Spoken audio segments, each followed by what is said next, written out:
council chambers. Thank you. I'd like to call this meeting back to order. Do we still need to do our emergency? Not for a continuation, no. Okay, awesome. Just wondering if there's any new people in the audience that might need to be aware of it, but doesn't look to be, so. Perfect. So I think we were in the midst of debating Councillor Paquette's motion, opportunities for youth participation and recreation. Oh, but I will first begin with a roll call to make sure we have everybody on board. Councillor Knack? Good morning. Good morning. Councillor Principe? Not quite yet. Councillor Stevenson? Good morning. Good morning, Councillor Paquette? Good morning. Good morning, Councillor Tang. Good morning. Good morning, and Mayor Sohi is on his way from city business. Councillor Hamilton? Good morning. Good morning, Councillor Rutherford. Morning. Good morning, Councillor Salvador. Good morning. Good morning, Councillor Cartmel. Good morning. Good morning, Councillor Rice. Good morning. Good morning, and Councillor Jans. Good morning. Good morning. Okay, did we have any more questions dealing with item 10.4, the opportunities for youth participation and recreation? Madam Chair, if I may. Yes, Councillor Paquette, go ahead, please. Yeah, I had some really good conversation with administration over the past, since yesterday. And we figured out a way to accomplish the intent behind the motion without requiring council direction. So I'm going to withdraw the motion, save the body a little bit of time. Oh, well, that's very nice of you, Councillor Paquette. And so that can be worked in, your intent can be worked in with other work that's ongoing with this? Yeah, we found a way. Yeah. Perfect. Thank you very much. All right, then. Great, thank you. We will move on to the next item then. And Councillor Paquette, I understand you were withdrawing your other motion for 10.5 waste services? Yes. Yes, okay. Options to reduce impacts of the maximum allowable height in the RS zone. Councillor Rutherford, would you like to make the motion and introduce? I was not expecting it to be up, so I haven't pulled up. Oh, the motion's on the floor. Okay, great. That administration provided a report that explores options to reduce the impact of the maximum allowable height in the RS zone, small-scale residential zone, to adjacent properties, and return to committee in first quarter 2027. And Second. thank you, Councillor Tang. And Councillor Rutherford to introduce. Yeah, so this is obviously related to zoning in the RS zone and some of the feedback that we've heard. And when I talked to administration, while they are doing a lot of engagement, there wasn't a specific conversation about height. And I think that's the one thing I kept coming back to with, when we approved the zoning bylaw in 2023, I thought about Inglewood and Prince Charles that had traditionally had RF3 zonings, and said, we've already seen that form this actually reduces it in those neighborhoods, right? But what I'm seeing being built is significantly bigger mass and bigger height, because the MNO did suppress the height in those zones, and I'm not prepared to say we should reduce the height, but I think it's worth generating a report to have the conversation about what those impacts would be in terms of the number of housing that could be built. We talk about family housing all the time. Would reducing the height limit our opportunities around that? Is there other ways, like even we changed how we measure the height? Do we need to look at that measurement again and say, with the changes, do we need to measure differently? So just those kind of conversations are what I would like to generate with this report. Okay, thank you very much. It looks like we have a number of questions on the board. Councillor Jans, go ahead, please. Speak in support. Okay, thank you. Councillor Stevenson. Yeah, thank you very much. I maybe to the mover, and then I'll ask administration as well. I noticed that the wording is it explores options to reduce the impact, And so would the report also be looking at different sort of articulation or design features that could help achieve that while sort of maintaining that full height? Yes, and then just a fulsome scope of if we were to make those changes, what impact does it have on some of our other housing goals? Yeah. Great. Well, yeah, certainly. Okay, thank you. That's the only question I had. Thank you, Councillor Stevenson. Councillor Salvador? Yeah, thank you. I appreciate this being brought forward. Just a question to administration. I know that a subsequent motion was passed back in July that I believe spoke to consideration of alternative amendments to respond to concerns related to building massing. Just wondering if this would come back at the same time. I think it would be prudent to be able to have both of those conversations at once.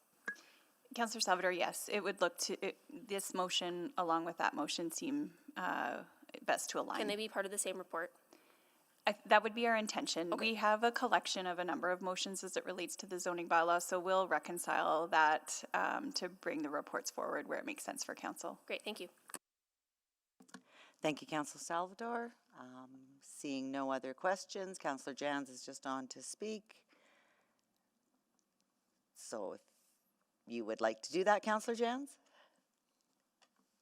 Yeah, I think this is, may I do so now? Yes.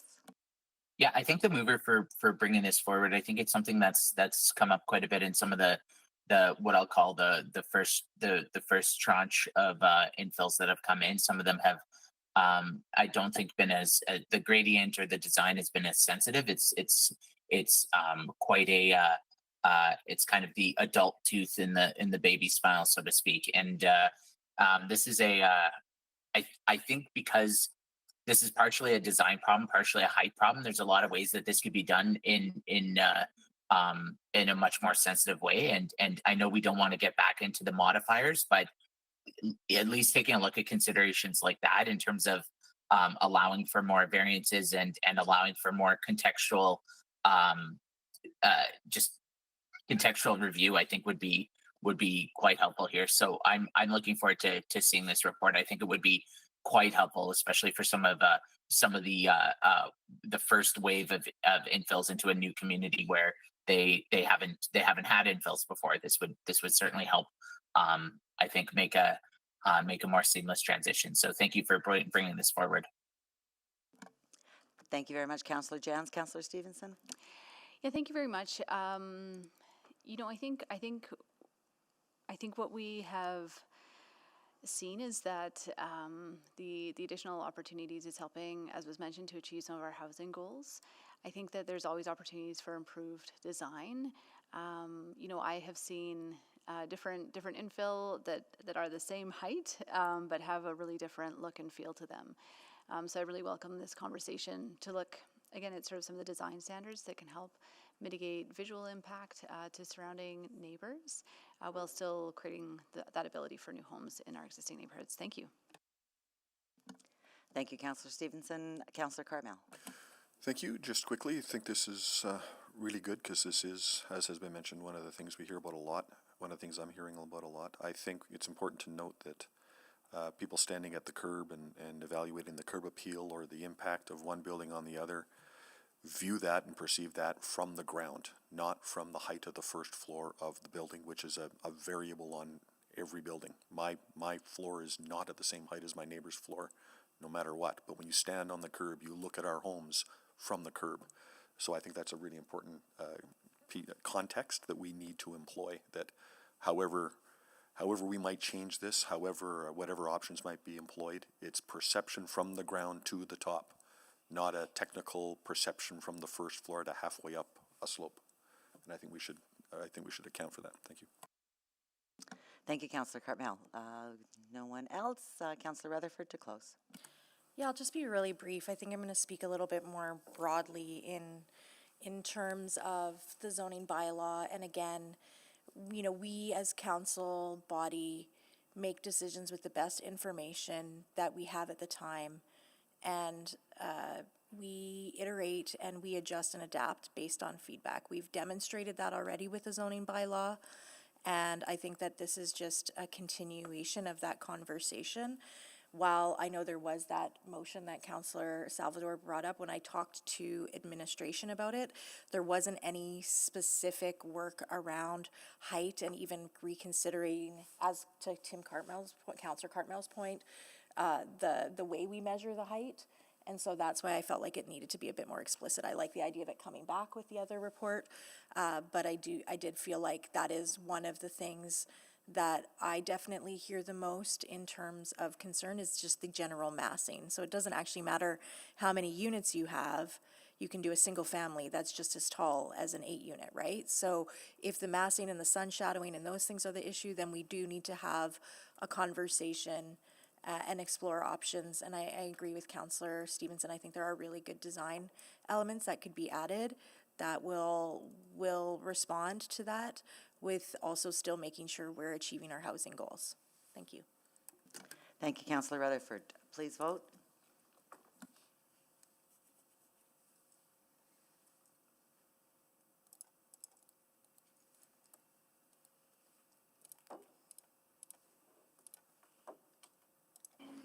Yes, Madam Clerk. Thank you, Councillor Paquette. We have all the votes. Display the votes, please.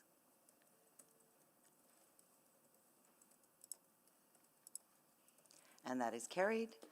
And before we move on to the next item, I just want to check with the clerk, without Councillor Principe here as, for me to hand the chair to, who is next on the list. I think we need to go back up top. Just a moment. I'm just pulling up my list. Is it? Okay. Okay. It's Councillor Hamilton. Okay, perfect. Thank you very much then. Okay, so now we will move on to item 10.7, the North Saskatchewan River Valley Area Redevelopment Plan. Councillor Rutherford, did you want to make your motion? Yeah, I will move that administration prepare amendments to bylaw 20996, North Saskatchewan River Valley Area Redevelopment Plan, including direct references to relevant provisions in the city plan to clarify requirements for Indigenous engagement and compliance with the commitments to the Indigenous framework, and return to a future city council public hearing. And 2, that administration provide a report outlining the current legal requirements for Indigenous engagement on city-owned land within the North Saskatchewan River Valley Area Redevelopment Plan, a privately owned land within the North Saskatchewan River Valley Area Redevelopment Plan area, and all lands covered by the top of bank policy C542, and all lands below bank in the North Saskatchewan River Valley and ravine system, and make recommendations for changes to ensure consistency and alignment for adequate Indigenous engagement with the City of Edmonton as it relates to the North Saskatchewan River Valley, and return to committee in second quarter 2026. Second. And introduction?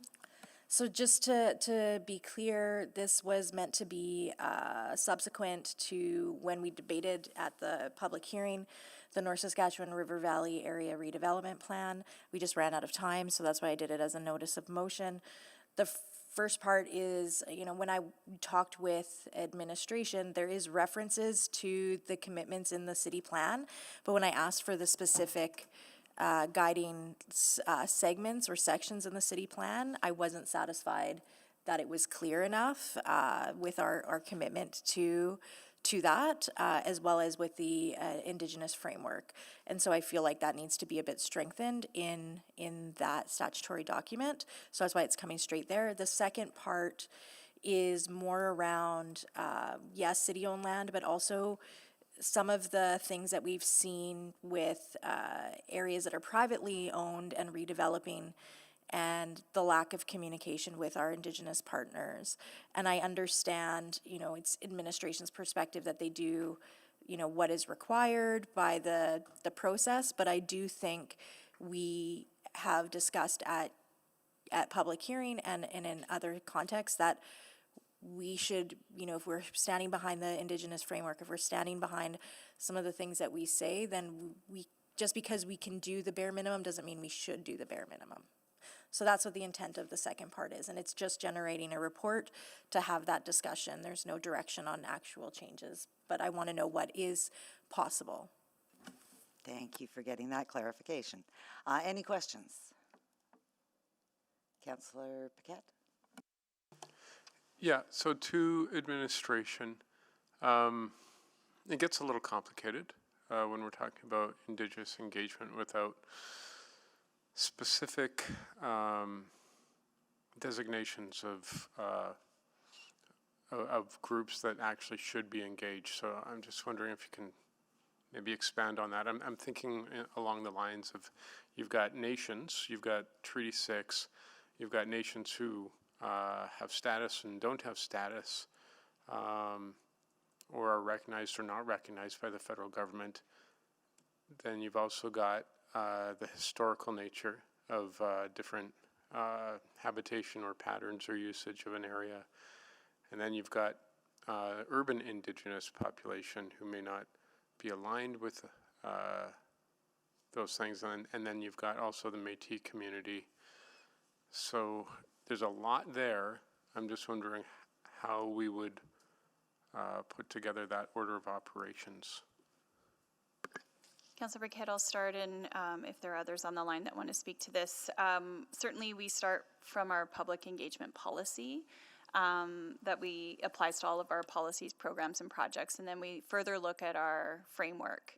And certainly, as we work with our Indigenous partners, all of that is mapped out through that framework. When it comes to engagement in the River Valley, even as a starting point, we're looking to work with our Treaty 6 partners to have a conversation about this as well in terms of aligning expectations in engagement. Now, that doesn't cover the entire list of important stakeholder or important parties that we need to connect with. But there are complexities to this, and through the River Valley Area Redevelopment Plan project, we certainly did do a really comprehensive engagement through that, and we can continue those conversations. Okay, and then there's two sections here that I'm still grappling with, and that is engagement, consultation, and information sharing. So those are like three different kinds of things. And then you've also got people who would, well, let's stick with that one first. I'll get to the next question, yeah. So, like, how would you determine the difference between engagement, consultation, and information sharing? And who should have, and because I guess what I'm wondering is, how do you determine, does someone have a veto? Do they have a voice? Or do they have a right to no? And how do you order that? I think there are different complexities depending on the project, whether it's some policy that we're trying to develop, like the River Valley Area Redevelopment Plan, or if it's a construction project within the River Valley. So the scope and scale is going to change depending on what the purpose of the connection is. Yeah. Whether it's engagement, there's the advise, create, inform. So it would be dependent on what the project is. So, and then how do you determine who is a rightful stakeholder and who is not? Are you using like federal law? Are you using sort of just community understanding? Or are you using someone's claim to have the right? And then, the internal politics of that are external to us, but internal to Indigenous groupings. Councillor Burkett, these are important relationships for us to engage and support with when we're doing work in the River Valley. So, certainly there are a lot of interested parties, and we attempt to gain all of those perspectives, and we develop a better outcome given that participation. And so we're very mindful of that, and then it also depends on who the decision maker is. So, the River Valley Area Redevelopment Plan is an example. That's a decision that we bring to council, and we share the What We Heard report with all of those perspectives. Yeah, just wanted to give a little bit of a snapshot of how complex and complicated this can be, and that there will, even with this, there's likely not to be a clear answer on what that looks like. So just heads up. You probably already know that. Okay. Understood. Thank you, Councillor Paquette. Seeing no other questions, we'll go to a vote, please. Or, sorry, anyone to speak to it? Yeah, please. Councillor Paquette, go ahead, please. Okay, I really appreciate this motion. It's a good motion. Inherent in it, although the motion is straightforward and clear, the work itself will likely not be. And that's okay. That's actually not a bad thing at all. And at the very least, what it does is it shows that the city of Edmonton is not only willing, but is proactive in this kind of outreach to ensure that as we move into the future and what it can look like in the River Valley and what it should or shouldn't look like, we walk those paths together. And it may result in things that we are surprised by, that we may not have accounted for, that maybe do not align with some of the things that could be assumptions. Because once you start authentically engaging with various Indigenous groups, what you find is various different priorities and desires, and there is very serious politics involved with that as well. So it's pretty good that we're going to take a look at that, and that we're going to try to get a handle on those shifting sands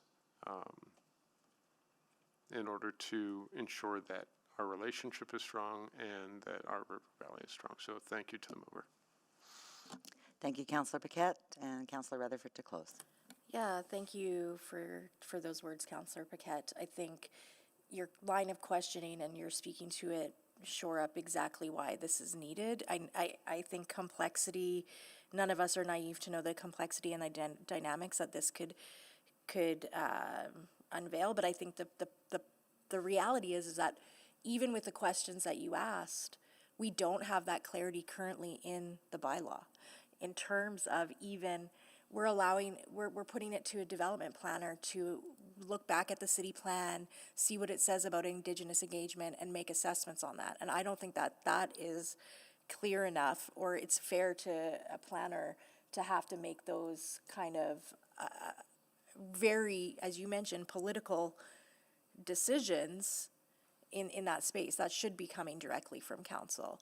So that's the intent of the first part, and I think that's, you're right, we'll never get it perfect, but can we continue to make it better? I think so, and that's what the intent of this motion is. And the second point is to just push a little bit further exactly that. I know as somebody that's worked in administration and was in the School of Public Administration, that, you know, there is an aversion in an administrative structure to the messy. And so we need to push administration to be a little bit more, to say we need to be able to be okay with grappling with this. And so that's what the second piece is. So thank you, and I would appreciate support on this motion. Thank you. Thank you, Councillor Rutherford. Now please vote.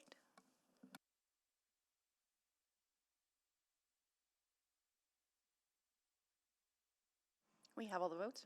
Display the votes, please. And that is carried. Moving on next to Councillor Jans's motion regarding leisure access pass criteria review. Councillor Jans, did you want to read that motion? Yeah, thank you, Madam Chair. I move that administration provide a report on the implications to the leisure access pass criteria in order to allow registered post-secondary students to be eligible for the program. Second. Thank you, Councillor Knack. And did you want to introduce that, Councillor Jans, please? Yeah, if I may just briefly, we've had a number of meetings over our term with the Edmonton Student Alliance and other post-secondary student groups. I myself, representing the main campus of the U of A, engage with students quite a bit, and this issue has been coming up around the question of what we can do about affordability for post-secondary students. City Council can't lower the rent or lower tuition or lower the cost of textbooks, but we can improve student well-being by allowing students more access to recreation at a free or reduced cost, depending on the thresholds that are included in the leisure access program. So, as you know, the Leisure Access Program allows eligible low-income Edmontonians to access City of Edmonton recreation centers and facilities at a free or reduced cost. But until now, full-time students are not eligible to qualify, and I think this is a mistake. I think that many of our attractions are wonderful. Many students like myself were from out of town who came to Edmonton to go to post-secondary, but you enjoy the city, you fall in love with the city, and you make the city your home. And I think if we were able to enable more post-secondary students to have a chance to go to some of our attractions, our indoor arenas, our golf courses, our outdoor pools, our recreation centers, the city archives, the Valley Zoo, Fort Edmonton Park, John Jansen, Mutart. There's so many attractions that are wonderful. And I myself, even thinking back to when I was in undergrad, I never went to the zoo. I never went to Fort Edmonton Park. In my very limited student budget, that wasn't a priority. I was going to the free festivals and the free events, but I think this is a chance to. It's very, very affordable and accessible marketing for the city to help students, some of whom are local students who live at home, some of whom are come from away students, a chance to fall in love with our city and stay here and boost our attraction, retention, and capacity. That's my time. Thank you so much, Councillor Jans. And Councillor Wright, thank you so much for starting the meeting. Questions, colleagues? Councillor Rutherford? Yeah, thank you. I'm going to ask a line of questions that might be naive, but is there, and it might be getting ahead because I'm not opposed to a report generating this, but I do want to just clarify a few things.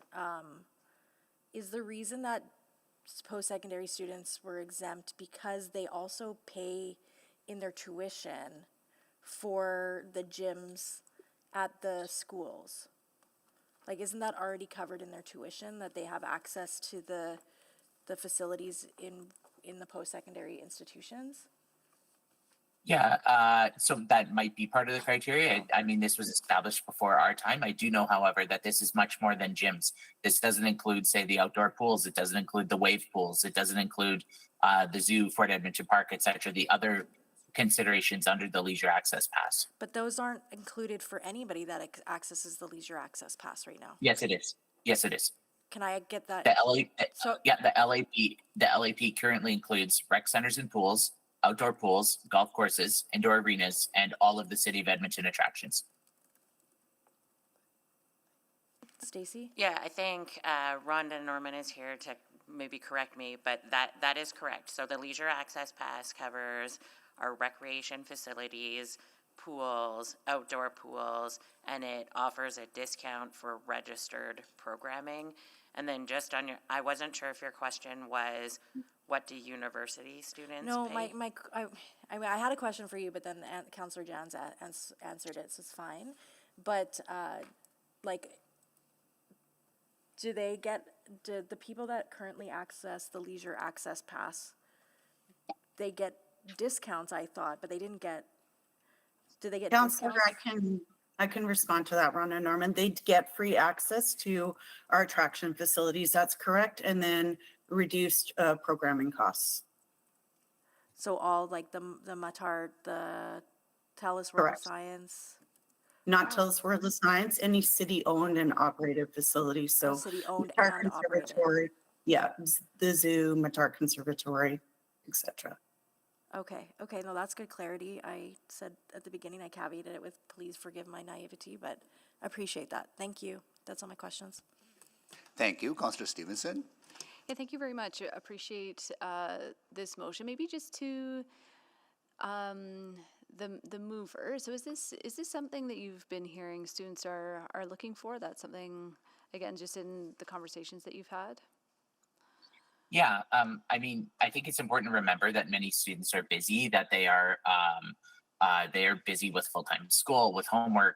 Many of them are in clubs and extracurriculars. Like, I don't think it's realistic to think we're going to have a rush of 100,000 students going to the wave pool on the weekend.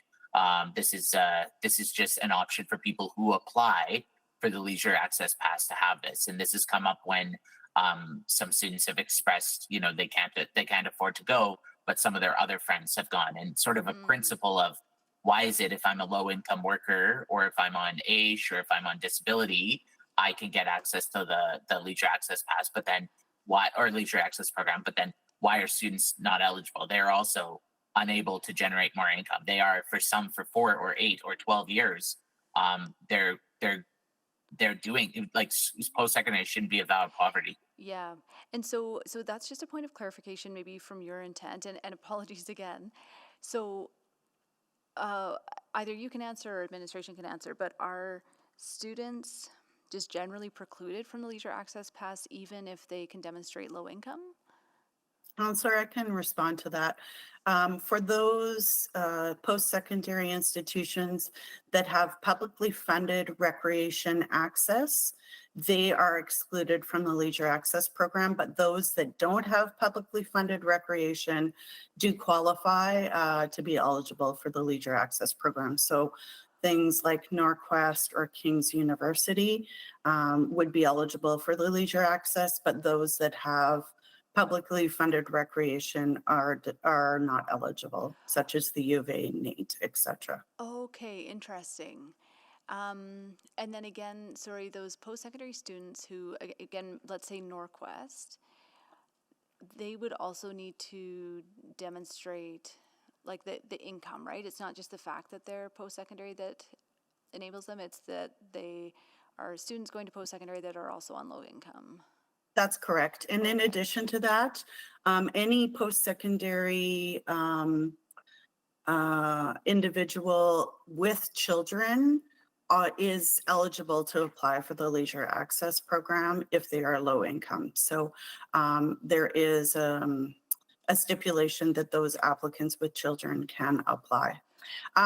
We are looking to do a full review as part of our corporate business plan. We have made a commitment to do a comprehensive review of the leisure access program by Q2 of 2026 in advance of the 4-year budget. So it really would be our recommendation to fold this work into that comprehensive review to then come back to council with a holistic summary of the leisure access and any changes rather than doing a one-off in isolation.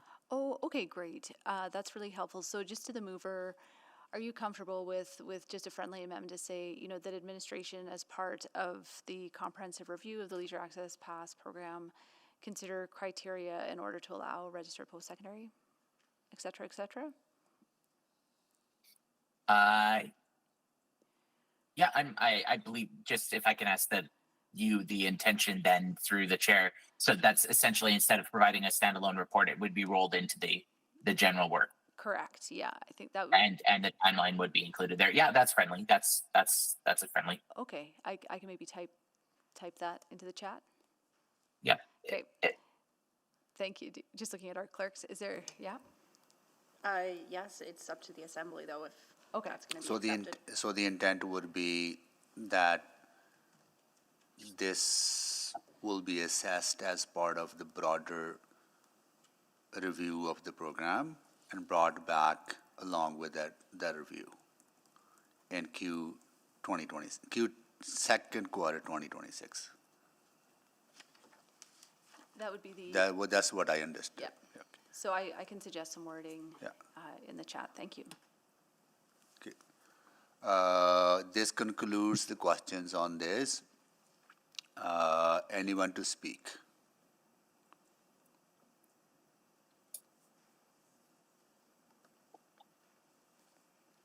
I'll just close briefly if I may.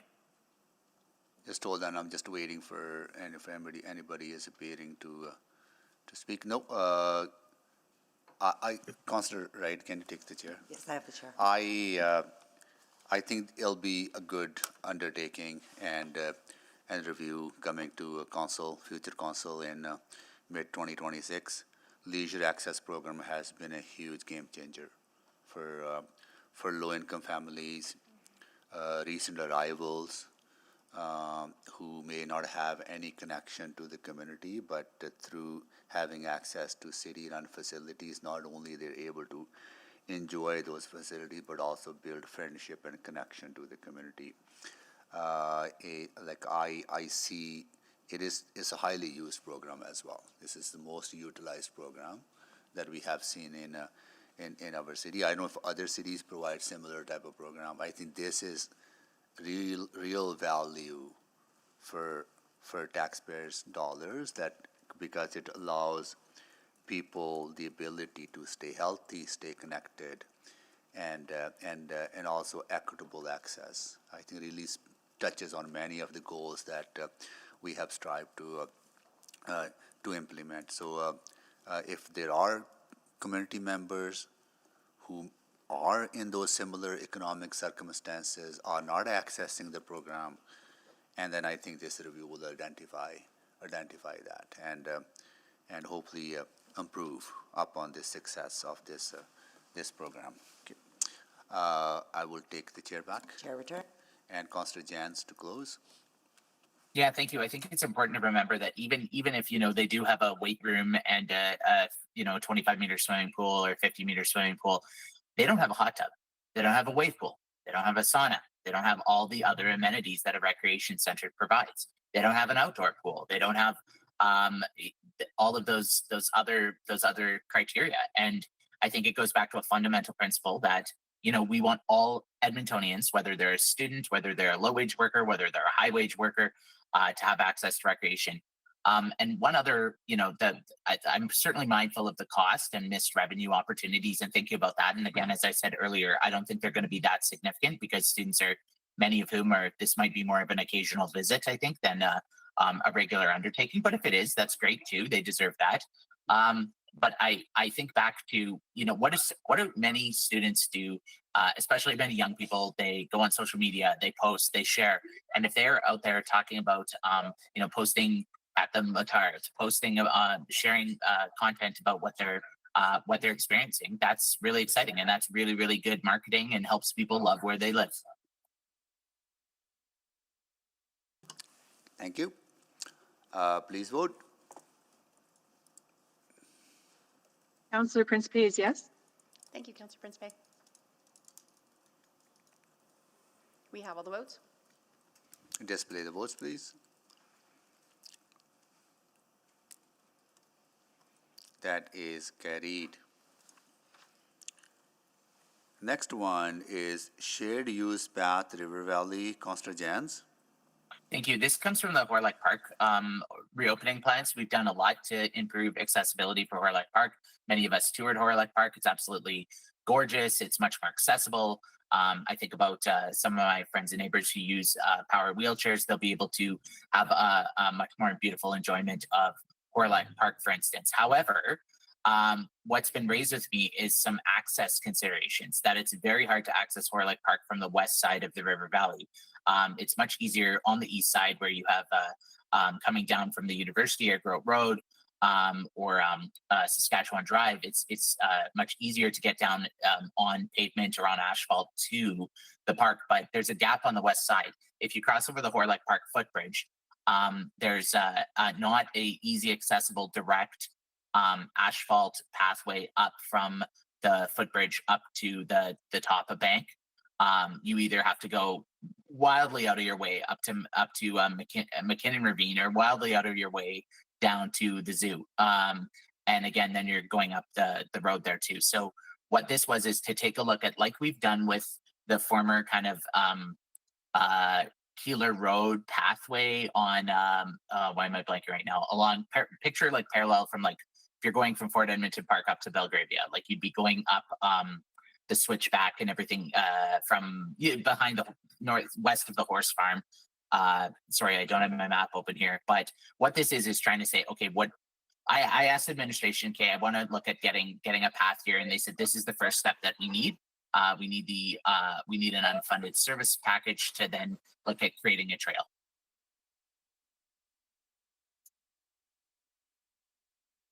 And sorry, there is a trail already. What this is actually making the trail a proper accessible trail, that it's not just bumpy dirt and gravel. It's pretty impassable when it's wet or when it's soggy. We need it to be a proper asphalt trail that would be added to our inventory, so people on the west side could get down to Horlock Park as well.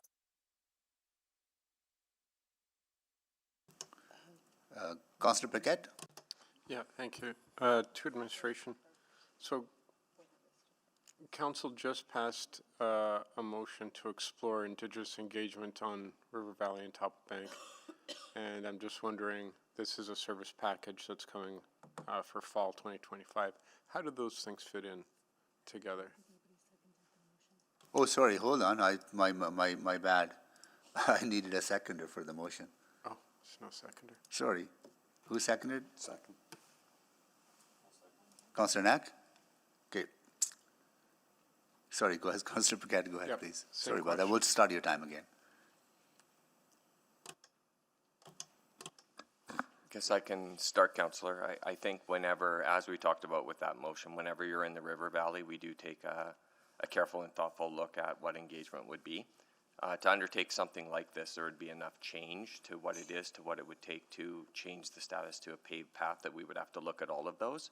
So it would be an undertaking of likely engagement and looking at implications to the environment of the River Valley to undertake something like this, And if that's what you were getting at. yeah, to the mover, was that part of your contemplation?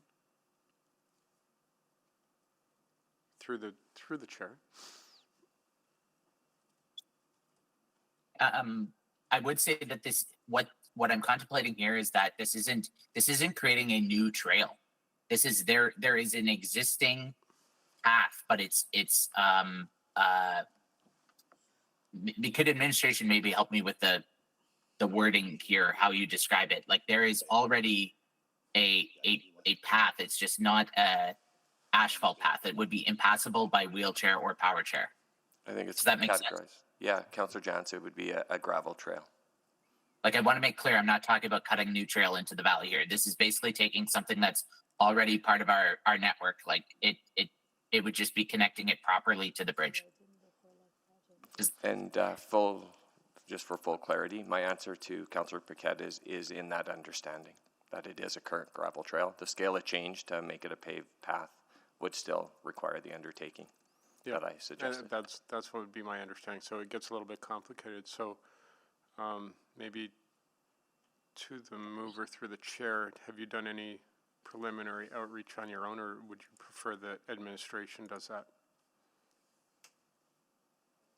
I've engaged. I think I mentioned at the beginning, this came up as an accessibility issue that then I raised this way.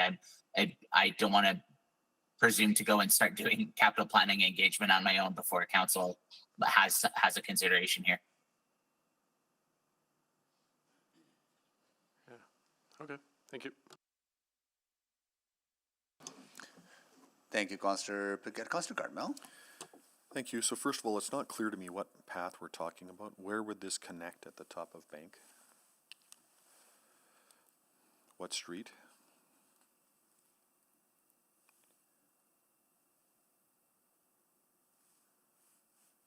Anyone? Councillor Jans? Seems people seem to know what path they're talking about. I don't know what path you're talking about. Councillor Jansen, would you like admin to clarify that? Yeah, please do. I'm not sure how to describe it. Sure, I'm it's trying fine. to pull Nicole? up the counselor. Yeah, no problem. Pretty Nicole, sure do you all our want to step streets in? have names. We can just talk about. Hi, this. Councillor Cartmel. It's Nicole Wolf of Building Great Neighborhoods. So there is a granular trail that is fairly steep coming from the west side of the Horlock Park Bridge, and it connects up to Valley View Crescent in Parkview, if that is the one that Councillor Jans is referring to. Kind of runs into an Yeah, alley. like if Kind of runs yeah, it's kind of an alley. It's kind of a path. You can if you pull up just not off 89A Ave, that would be the that might be a good coordinate to look at here. Okay. So, in the ward I represent, we now, more or less anyway, with the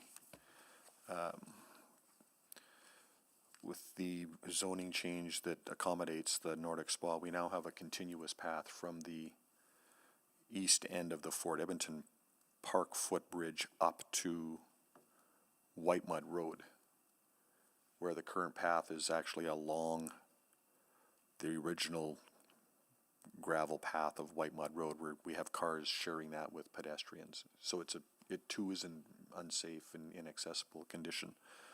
So my question is, do we have any kind of plan for all of these paths and where there might be upgrades and where there might be, you know, a need to augment the current network? Is there something already in place there? Okay, I can let Nicole give an update on that too. Hi again. Yeah, I believe there was a motion made earlier this year to bring an unfunded package for the River Valley Trail Strategy, which has the intent to guide when and how trail connections should be considered and evaluated, which ones need to be upgraded and which ones currently exist. So that had the intention of coming back in the fall here as an unfunded package. And would that report result in some advice on priorities? Which trail augmentation might be next in the queue? Yes, that is correct. It would help inform prioritization of which ones get paved, which ones are granular, which ones would be new, and it would look at all of those. Okay, seems to me we should wait for that first. Thank you. Thank you. Councillor Wright? Thank you very much. Yeah, and I appreciate, you know, wanting to make our parks and spaces and everything accessible. But I'm just wondering to administration, I'm talking about the Indigenous engagement. Is there adequate time to do any of that prior to the fall 2025 supplementary budget? Hi, Councillor Wright. With it only being about 8 weeks away, I don't believe that we would be able to do fulsome engagement regarding that at this point in time. Yeah, and I think we would want clarity from council on their priorities, which would start that process after. Okay, perfect. And none of this accessibility into the park was considered with the initial renewal project or as part of the renewal project? I would say the broader trail system that's adjacent to Horlock Park would have been considered out of scope of actual Horlock Park renewal. Okay, itself. and accessibility for someone in a wheelchair, walker, whatever, or stroller, how can they access the park now with the renovations? Not sure, Nicole, if you can talk on that specifically. Councillor Jans mentioned some references to it on different sides. But. Yeah, and I believe, just to add to what Councillor Jan said, there are some paved pathways. Again, as Councillor Jan's indicated, there isn't one that goes up to this particular area, and it is a meandering route to get there. But Horlock Park also contains parking areas and accessible parking and all of those things for all individuals to enjoy the park. Okay, but somebody that wouldn't have access to a vehicle to park, how would they get there?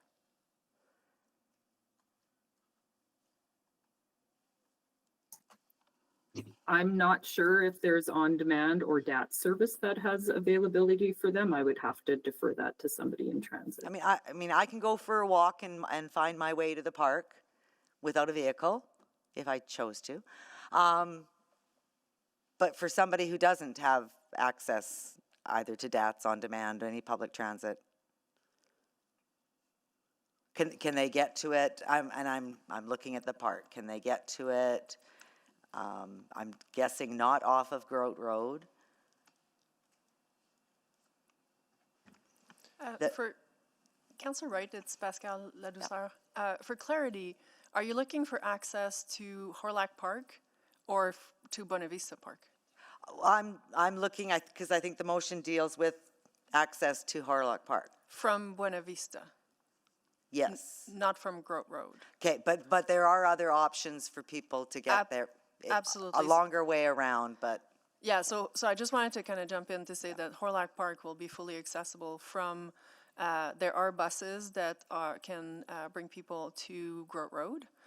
There are paths that lead it to, for example, University, to Emily Murphy Park across the road. And so there are accessible ways to get to Horlock Park for sure. There are accessible ways from Buenavista, but as Nicole was mentioning and Councillor Jans mentioned, there are it is longer than what we can see as a trail that is only available to people that are that have the ability to walk it. Okay. I think I would also rather wait for time to do Indigenous engagement and prioritization. Thank you. Okay, Councillor Tang. I think most of my questions have been answered, but so this is outside of the Horlack Park. Obviously, it's sort of not even in the neighborhood, but it's across the river, I guess, to administration. That is correct. And so this wouldn't have been part of the Horlack Park rehabilitation scope, which was really aimed at increasing accessibility. Councillor, it would be out of scope, and Horlock Park had many dimensions. One of those dimensions was improving accessibility and access through the park, but it was fundamentally renewal of a lot of the amenities in the park too. Within the park. And that was that was a pretty significant undertaking, right? It was a multi-year significant undertaking, over $130 million-ish renewal of the whole park, yeah. Yeah, I think I'm not very comfortable with the way I feel like this motion is kind of queue jumping, and I'm not clear where it is in the priority list. So appreciate all the questions that's been answered. I think that kind of allowed me to make that decision. Thank you, Councillor Tang. Councillor Hamilton. Thank you. Maybe my question's to administration, because I've been down that path many times. And that hill has that trail, essentially. It's like a green alley it's a little gravelly, but it also gets used as like a toboggan hill, for instance. Is that sort of how you understand it functions? Multi-purpose sort of service for residents in and out of the ravine in River Valley? Hi, Councillor Hamilton. I'm not sure that we've actually been able to do an in-depth review of this, so this trail is not something that administration has contemplated to date. It is fairly steep. We're not sure what it would look like as an asphalt trail at this point, and there is some significant grade associated to it if we were going to be doing a GBA plus accessibility lens. I'm not sure that paving would actually allow for the accessibility we're expecting through that particular route. Okay, and you bring up an interesting question. Is it because is this even on the City of Edmonton's trail map? Is this like an official City of Edmonton trail? Yes, I believe it is. Okay, all right, and we do have, I'll say like full access to it. It's like a public utility, or like it is like municipal reserve, or we don't. It's a marked trail in the River Valley. It's got signage and such. All right, but yeah, I share your concern about the grade, and additionally, when paving trails, we then have a policy in place that requires that we do snow and ice clearing within a certain period of time, correct? If it is a true multi-use shared use path, yes, there would be a requirement to maintain it, and it currently is not maintained during the wintertime. Which also means that there's a associated operating cost. That's right. Correct, yeah. And I've been down that slope when it's also super icy, and it's not great, but I also know it's equally not great to have a very steep paved trail in my experience. Maybe a question to the mover. I understand you're trying to make the River Valley and Horlack Park more accessible from the west side. Is this something that you've heard concerns from the Parkview community about, or Parkview Community League? I'm not sure where the residents entirely live. I think one of them lives in Parkview. Okay. But I can't say for certain. Is this something that you'd heard from like the Laurier Community League or residents of Laurier? I'm not sure where the residents live exactly. I can say there's West End folks who have expressed the concern here that it's effectively you can cross at the Groat Road Bridge, or you can cross at the Buena Vista Bridge, or you can cross all the way down at the Talus Dome, and that's a challenge. So, to cross the river? Or, to get to, yes, to get to Horlick Park. yeah, but that's a bridge problem. Is that not a bridge problem, not a trail problem? No, but so getting to the getting Yeah. to those bridges to get to Horlick Park, the trail here, this was highlighted as it's just 300 or 400 meters from the footbridge to top of bank, and it's not accessible. And because of as you highlighted it's a grass alley. I like that expression. The grass alley is also incredibly soggy and muddy and impassable, and could get chewed up. Yeah. So I maybe I also would seek to clarify, is this about creating, because I think there's two different challenges here. There's a bike accessibility, and then there's wheelchair accessibility, or like stroller accessibility. Yeah, stroller, pedestrian, yeah. Yeah, which to you is the higher priority to solve for? I would say that when you look at I'm just going to call it the Fox Drive, Keeler Point kind of trail. No, the White Mud Equestrian Park Trail that is used by very well used by pedestrians, by strollers, by walkers, by everybody, and that and by doing the asphalt, universal design helps everybody participate. Okay, thank you. Thank you, Councillor Knack. Thanks, Mayor Sohi. Just to administration, I guess I want to confirm, and sorry if it was asked, I had to step away for a few minutes. Do we have essentially a map of where we would want to fill in gaps like this for the entirety of the River Valley? Because very selfishly, I'd sure love this paved. That'd be a great one. It's a really handy route. But my guess is, like at Twilliger Park, they have a paved trail, and then if you want to connect up, you have to typically go through a road, I think. Like, they don't have a full one, and like there's northeast, there's different there's different pockets of missed accessibility. Even at Laurier Park, I've heard a lot from the folks about the boat launch, and how folks in wheelchairs can't actually get down to the boat launch. So, like, do I have a list of all of our accessibility priorities in the River Valley and what we need to do? And does anyone have that yet? Hi, Councillor Knack. It's Nicole Wolf again. I don't believe that we do have a running list as such, and that was where that motion for the trail strategy for the River Valley was going to look at that and then do some prioritization and such. So that motion will include an accessibility gap analysis as well then too. I would have to confirm with UP on that. Maybe Kim can respond. Councillor Knack, we're still scoping that body of work, but that's good feedback for us to consider. Assuming that does, I think that's probably the best course of action, because we probably should have it, frankly. I think there's a pretty massive gap. So I'd almost say, like, can we vote no to this? And then assuming that I've got a verbal commitment, I wouldn't even need to make another motion, but like, let's do it through that body of work and then prioritize and help set us up, because there are accessibility gaps across the River Valley. So, okay, then that's it for me. Thank you.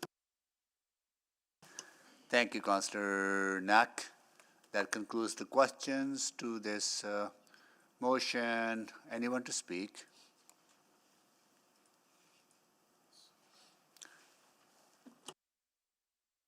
Sorry, Councillor Paquette. Yeah, thank you. I really appreciate the intention behind this motion, but I think that from what we've heard, that it should probably be part of a larger body of work. If it is not, it risks giving priority to an area in the River Valley that may not actually be a priority. It's still very, very important, but I actually don't know where it would rank in that list of operations. So I think that if this work is already essentially happening in identifying gaps, that's where it should lie. And if this was not so close to the capital budget, I might actually have a different opinion, but this is extremely close. I don't think that we're going to get the engagement or the planning that something like this would actually require for a budget decision in the fall.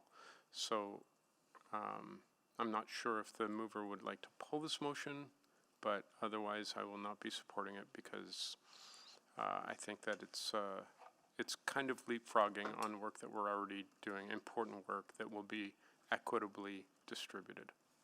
Thank you, Mr. Mayor. Thank you. Councillor Hamilton? Thank you. The trailhead would start in my ward, and then, and this is something to take up in the next boundary review, immediately go into Councillor Knack's ward, which is sort of the river valley below the top of Bank, adjacent to Horlock Park. So I am open to the intention of the mover, but I believe the mover brought this to my attention 3 years ago and was there and invited to come and speak to Community League at an AGM about this potential, this type of potential connection. And I don't know if they had a chance to engage since. However, I've been keeping my ears open for comment from the surrounding community in terms of what they would like to see. And I hadn't heard that, and I don't know if Councillor Knack had heard something similarly. I do think the trails probably need to be modernized, but I don't know if simply paving a green alley is the best way in which to accomplish that. I think and has the potential to have some unintended consequences, least of all which is removing one of the key amenity uses of this space in the winter, which is a children's toboggan hill. So I also take Councillor Knack's point that this is perhaps this is a very specific motion with respect to something that is maybe more of a systemic issue in some of our River Valley parks and should probably be looked at in the scheme of a prioritization queue. So I won't be supporting this one. Thank you.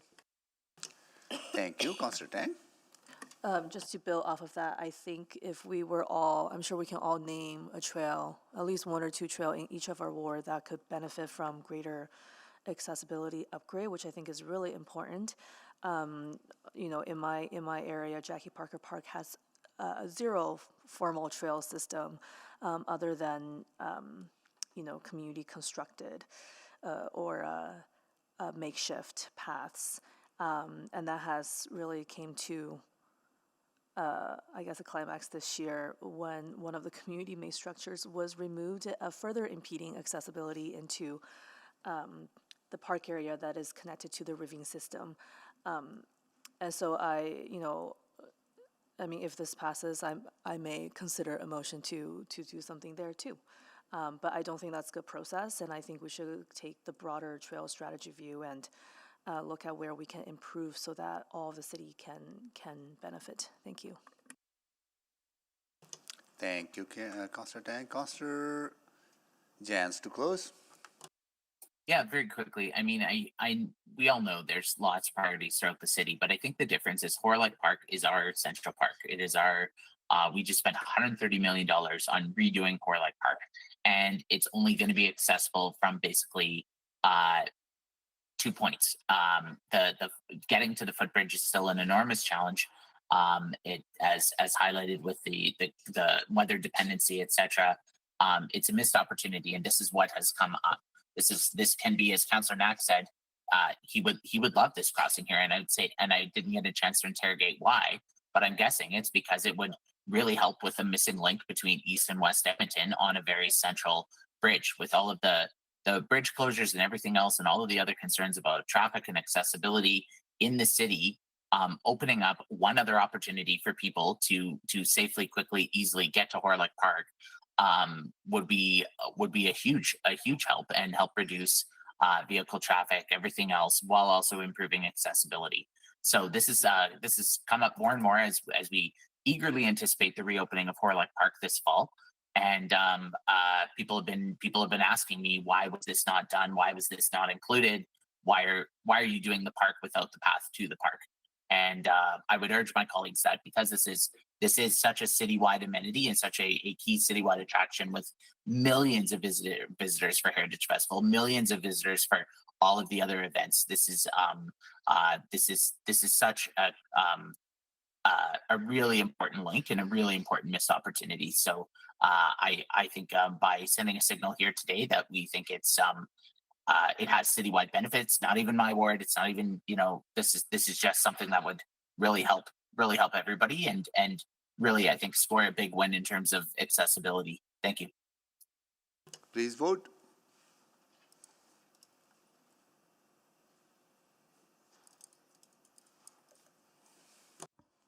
We have all the votes. Display the votes, please.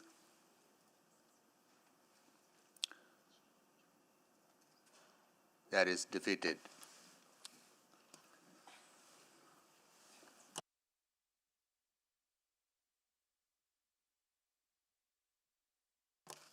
I am actually a no. Of course, this has got to happen. Yeah.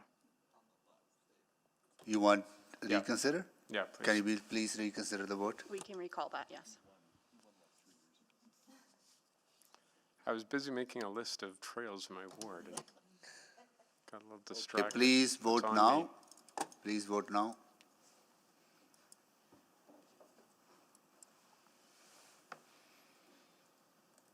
We have all the votes. Display the votes, please. That is defeated. Okay, the next one is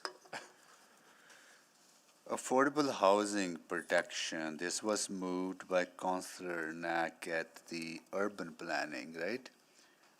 On behalf of Councillor Stevenson. What I understand, Clerk, I need your guidance on this, is that Councillor Stevenson would like to move this, right? But I think the process would be, can you walk me through what the process we would have to undertake? Because I wouldn't have, like I as chair, I don't have the discretion to change the mover from Councillor Knack to Councillor Stevenson, right? Absolutely. So what's on your agenda today is that notice was given by Councillor Knack to move a motion at today's agenda. Yeah. It is always within your discretion as the assembly to allow notices or motions without customary notice. Oh, I see, okay. But there needs to be that 2/3 vote granting permission for a councillor to make a I motion see, today. okay. So someone would have to move that, Councillor Stevenson could make a motion. yeah, okay. Yes. So would someone like to move that? Yeah, I'd like to then make that motion. Should I technically withdraw this first and then make that motion? Or Well, no, your I don't motion- withdraw to tempt fate. Let's make the motion first, that I'll Councilor move it. Stevens. We're gonna do it now, so I'm making that So motion. what are you moving, Councillor I'm Knack? making a motion to allow Councillor Stevenson to make a motion without customary notice to essentially move the exact same motion that's currently listed in 10.10. Okay. Can need a seconder? Second. Councillor Wright or Councillor Salvador? Councillor Salvador seconded, please, customer. Okay, please vote. Sorry, can I speak? Oh, so yes, I wouldn't please. mind, I wouldn't mind getting a chance, because Oh, sure, yeah, go I think ahead. there might be a few folks that Good. have concerns or questions about why I would do this, so. Yeah. So I would just want to say, I know, I think there's going to be a lot of questions on this one, and I would be uneasy answering for the ward councillor who has been the one championing this. Based off timing, there was only one way to get this on the agenda in the first place, so I mean, we can go ahead and do the debate and have me answer a bunch of questions that I won't be able to adequately answer, or my preference would be to allow the assembly to let the ward councillor take the lead in providing answers and responses in a thoughtful way. So in my mind, this is, if we're looking to have the most thoughtful discussion on what I understand will be a fairly complex issue, it is probably not best that I am the one moving the original motion. It is probably best for the ward councillor, so that's why I would prefer to go about it this route. It's imperfect. It would have been better had the ward councillor been able to provide notice at the time, but I understand there were a lot of moving parts that caused this to not be able to be them doing the initial notice of motion in time to reach our last meeting today. So that's why I wanted to make this, give the opportunity for Councillor Stevenson to make that motion herself. Thank you. Okay, got it. Thank you, Councillor Knack. Councillor Cartmel? Yeah, to the clerk, is this a simple majority to allow? No, it is a 2/3 vote. It's a 2/3 majority, right? So, am I speaking to it? or? Of course, Yeah. But you conclude the questions, right? I'm done with questions. Okay, Yeah. do anyone else have any questions? I don't have anyone on board. Councillor Cardinal, go ahead, please speak. Yeah, and I'll keep it brief. This is essentially on the agenda, and if this motion were to fail, it would remain on the agenda, and I appreciate the spirit of the motion in which this is intended. But I am reminded of circumstances earlier in this term, earlier in this ward, where similar circumstances existed and such accommodations were not granted. I'm reminded of a meeting where a vote was asked to be moved to the front of the meeting twice and failed in this assembly, where there were not empty seats, there were 300 people. I am reminded where we talked about people's ability to participate in the assembly, in the conversation, and some people didn't have that ability. And it went that way anyway. So I appreciate the spirit of cooperation here and how that was, how this is going to, be the conversation that we should have, that's been asked to have. But I just wanted noted that, we could do tit for tat or not. And I'm not doing tit for tat, but I'm not particularly pleased. Thank you, Councillor Cardinal. Councillor Nack, you wanna? Oh, sorry, Councillor Principe. Thank you. I just have a question procedurally. If this were a notice without customary, or a notice without customary notice, motion without customary notice, would that not be done at the end of the agenda? Would we be doing it at this point? That is the section to do it, but it's up to the chair. Okay. I think, in all fairness, if we were to approve this notice without customary, motion without customary notice, I think it should be done at the appropriate time. I think that's a fair point. No, I think that's a fair point, that we usually give notices at the end, right? And I think that will be perfect way to do. Then this pushes to the bottom of the agenda. Councillor Stevenson. Oh, Councillor Principe, you have more questions? Okay, Councillor Stevenson. Yeah, no, I really appreciate the procedural complexity and the grace that I'm asking for from my colleagues. My concern with moving it to the last section is that means that if Councillor Knack doesn't currently put it on the floor, because it is the item that is up now, and that the vote for me to provide provide a motion without customary notice fails, then this does not happen on this agenda. Oh, I see. So your intent is that if this fails, then you will give a notice of motion without customary notice to bring it back at the end of the, okay. No, if this fails, then I would ask Councillor Knack to move the motion. Oh, I see. Okay, got it. Okay, got it. Okay. All right. But if we say that we can't do this until the end. And Councillor Knack withdraws, then. Okay. So what I'm hearing is there's no concern with voting on this now, but if it does pass, that I'll wait for it to be the last motion, which I'm more than comfortable with. Okay, got it. Okay. Thank you. Yeah. All right. All right. That's for questions. Councillor Knack, you want to close? Okay. Please vote.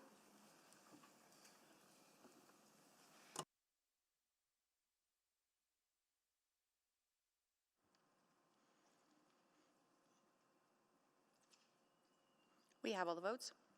Display the votes, please. Okay, that is carried.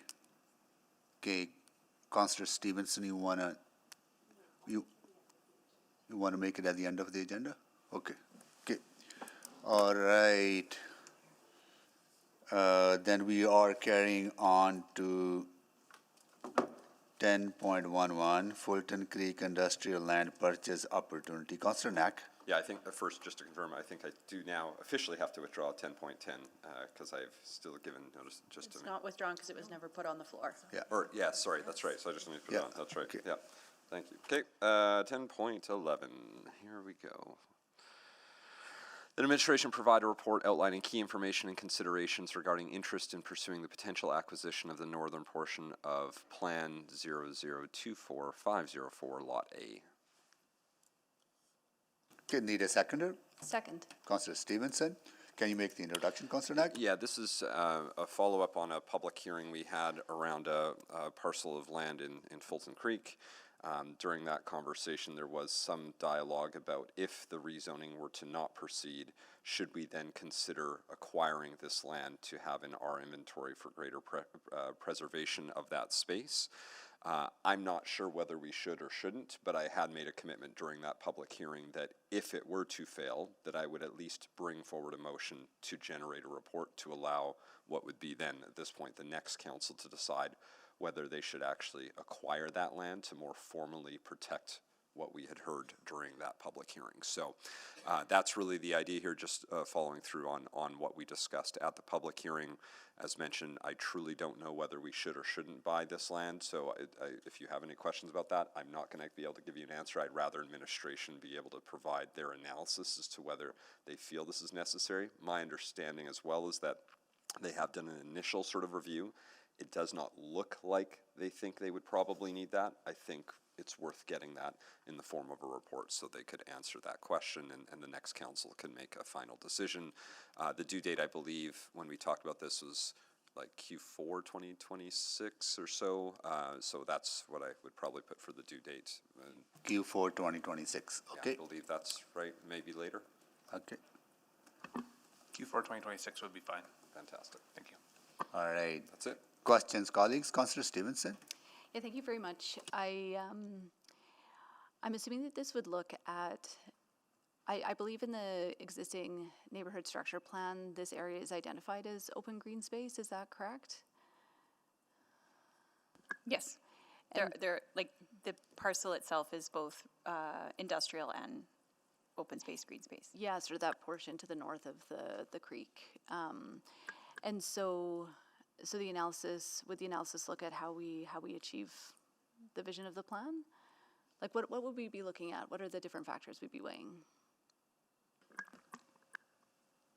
Oh, maybe pass to Chris, who can speak to the review that has been conducted. But in terms of purchasing the land, it would be as it is currently zoned and designated in the plan. Yeah, Councillor Stevenson, we would take a kind of a two-staged approach. We complete our corporate circulation to understand if there was a municipal purpose for the land.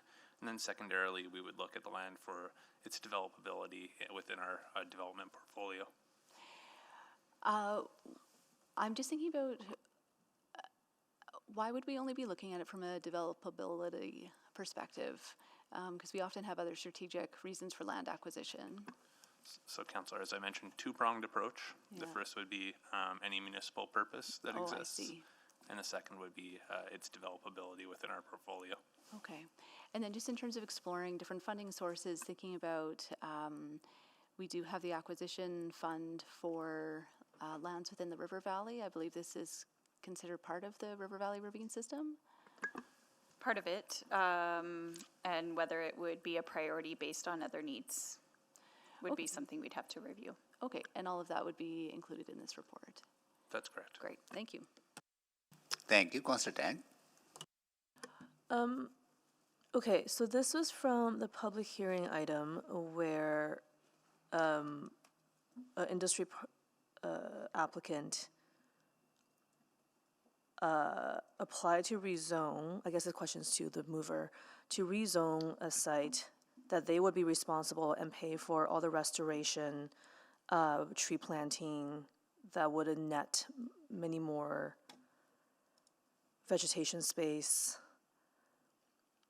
And that was a very divided vote, of course, but ultimately council said no to that.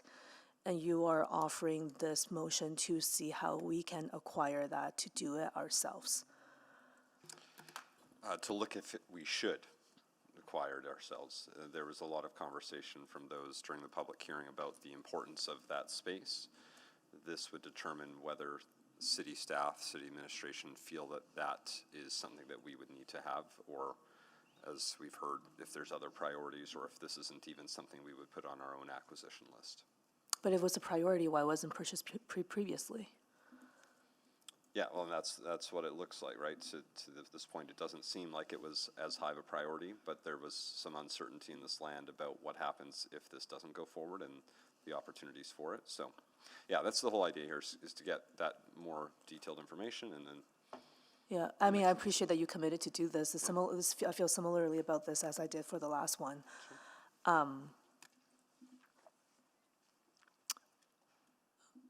I guess to administration, are there other open spaces on private land?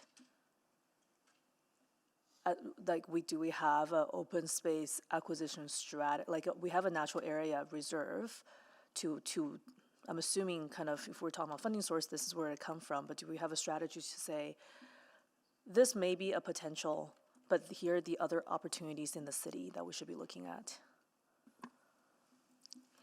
Council, I'm not sure if Ms. Petron wants to add anything to my initial answer here, but the report that we would return with would identify any lands that the city would obtain through things like subdivision and the dedication process and how that fits within this particular this particular property, and then probably context of where we would prioritize this. Yes. And so, Councillor Tang, I'll just add, for this particular property, it is identified through the plan that there's a river valley ravine system, and then subsequently through a subdivision, we would acquire that through environmental reserve or municipal reserve. okay. But they haven't have they subdivided? That would have been their next step? That would be a next step. So this report would come assuming they subdivide? I don't believe so. I think the offer, the intent is to acquire the entire parcel. Okay, thanks. Councillor Wright? Thank you. I'm just wondering, as part of our industrial investment action plan, is it for us to acquire industrial property to develop? Or is it to incentivize developers to develop their own? Part of it is to incent development. If there's an opportunity, which I think through real estate, where we create shovel-ready land, so that's an opportunity as well. So it's both. Okay, so to present shovel-ready land, then there would be some remediation that's required at the cost of the city?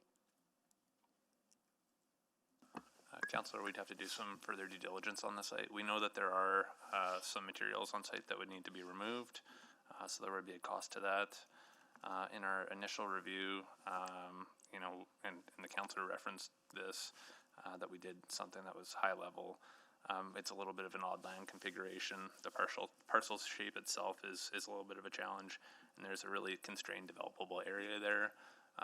If we brought the report back, we would expand on that information and provide that to council. Okay, and that would, that report would also include a complete environmental impact assessment, because it does deal with the creek? I don't think that initial report would. Certainly if council provided direction through that report to eventually acquire the lands, or that this was a priority, we would complete that due diligence to ensure that those risks were managed, yes. And has it been normal practice, I guess, for those, for private developers, if things don't go their way, that the city then otherwise compensates them? Councillor, I don't feel really comfortable answering that question. I think this is a situation where the property went through the public hearing process. The developer wasn't able to have the changes happen that they wanted to explore, and they wanted the city to at least consider the acquisition of the lands, and we have been in contact with the developer in that regard. So, yeah, a little bit of an indirect answer to your question. Because I would consider, you know, supporting getting the information back if it is something that we would normally, a practice that we would normally undertake. I would say that it is definitely unique in the sense that we don't typically get direction from council to undertake these kinds of things. And so, yeah, this is a unique circumstance that way. Okay, and so in review of, I guess, you know, your whole sort of land acquisitions, has this ever been identified as a priority area that you'd want to get your hands on? I believe that the motivation came from the direction from public hearing. Okay. Okay, thank you, that's all I have.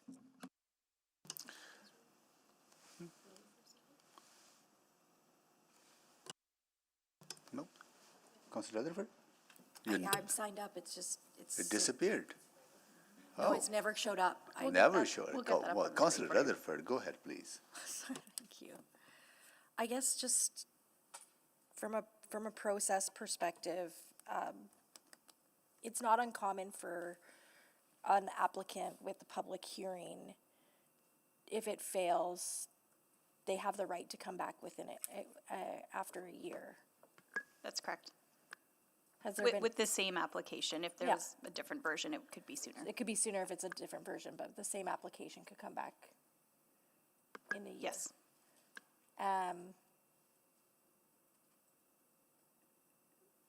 And that would be with a different council. Yes, we So- don't have an application currently, You but don't have an application currently. So they haven't signaled, because what would the year mark be? It would be like spring 2026. apologies, Counselor, I can't remember when it was at public hearing. That's just a rough, like, I think it was. It was Sometime in before we went- 2026. It was before we went on our summer recess, I think, so. Okay. Because I know that, but there's other applicants that have done that in the past, and then the decision has been different. Sometimes it might not be different, sometimes it hasn't been different, but sometimes it's been different. Yeah, and in some cases in the past, policy changed, right? Prior to district plans, there were some applications that were refused and came back after the district planning work was been completed, and there was a different outcome. So just that as an example. So context can change. I guess to the mover, do you think allowing that kind of process to proceed is better than this intervention? I don't know. And I don't mean to say it sort of like that, but I don't know if this land is actually a priority for us. I don't know even if it was, if this is something that we would acquire over any other land for the River Valley. And Well, we so, do know that it's highly contaminated. Yeah, so agreed. So what I'm just trying to figure, I don't feel I have anywhere near enough information to say whether it would be better for them just to try to roll the dice again with a new council and have a different outcome, but so it's really more of an information gathering exercise. I don't know at this point.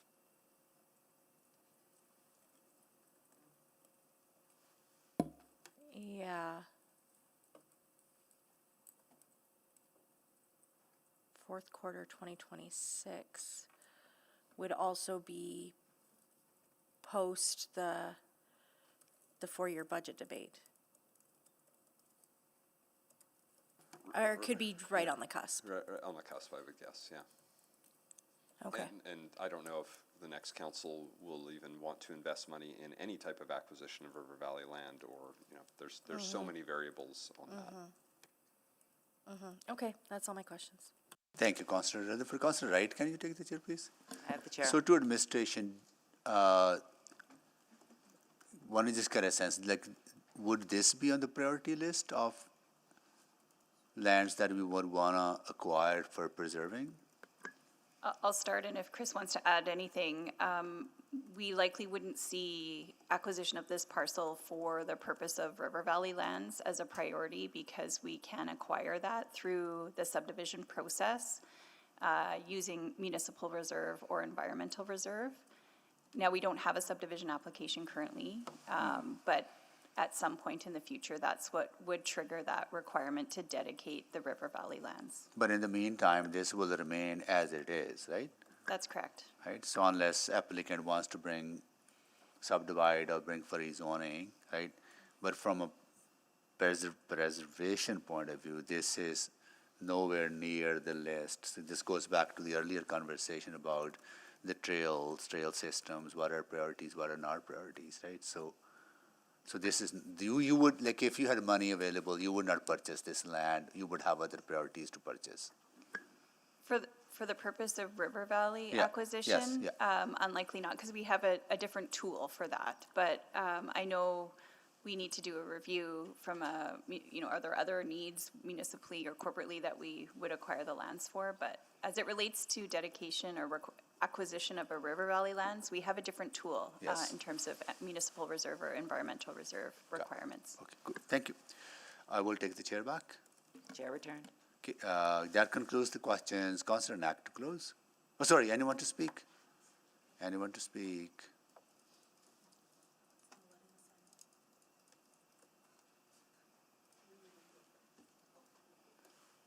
Okay, Councillor Stevenson.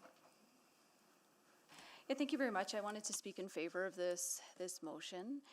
For me, this is a natural next step following the decision that I made at public hearing regarding this parcel. I think we heard a very compelling argument and the opportunity for this creek area to maintain its ecological connectivity, and this land acquisition would provide us an opportunity to enhance that further. So I'm very supportive of this. I think it's important that we at least look at this as an opportunity and option. Thank you. Councillor Paquette. Yeah, thanks. I actually don't support this motion in that we haven't heard that this is a priority acquisition for the city, for one thing. And for another, there may actually still be an opportunity for the work that that council has indicated they'd like to see on that land. There's still an opportunity for a private interest to come back to council in the next term, make a similar application as failed last time on a 6-6 vote, and cost us nothing for the same outcome. So I am not going to support this. I understand that they would have done a reorientation while preserving the green, and that would be temporarily disruptive for, I guess, the plant life and animal life there, the flora and fauna.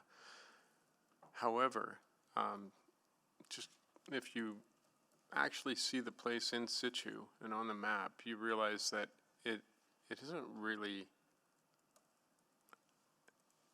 It is part of the river valley for sure, but it's not a place that is accessible to people really.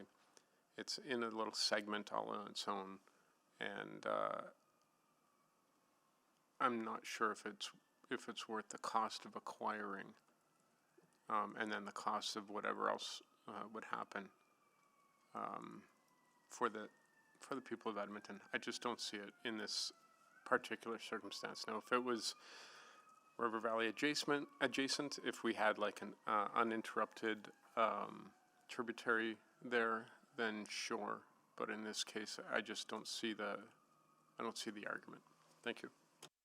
Thank you, Councillor Paquette. Councillor Knack to close. Sure. I don't think much more to say. Interestingly enough, I agree primarily with Councillor Paquette. I also don't know if it's worth acquiring, and that's actually really the whole point of this motion, which is to see this compared to all other priorities, compared to what should be done. So it was really just following through on a commitment that I made, trying to get some more information. I heard from the speakers in opposition during that public hearing that they would suggest it's incredibly important. I'm hearing from administration that their preliminary review would suggest probably not.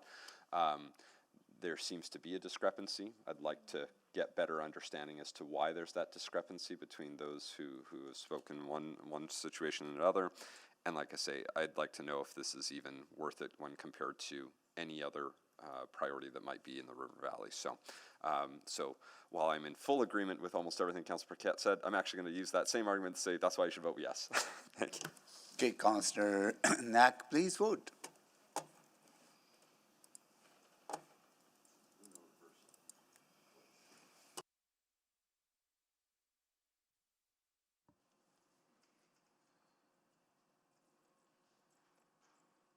Waiting on one vote. We have all the votes.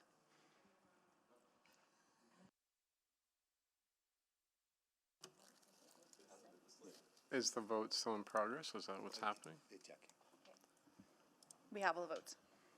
Display the votes, please. It is defeated. Okay, next one is below market sale to applied pharmaceutical innovation. Councillor Carmel. Thank you, Mayor Sohi. I will move that administration provide a report outlining the risks and potential benefits, along with the required policy exemptions for advancing a nominal sale of the lands legally described as Plan 242-0043, Block 2, Lot 9, and Plan 812-0859, Block 2, Lot 5, to applied pharmaceuticals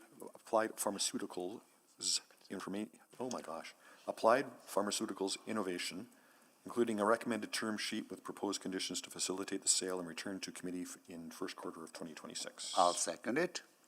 Councillor Cartmel, can you make the introduction, please? I will, thank you. So, first of all, I want to note that API is effectively the steward of the Edmonton Research Park, and their role and their mandate is to maximize and expedite development of the lands and effectively of that park.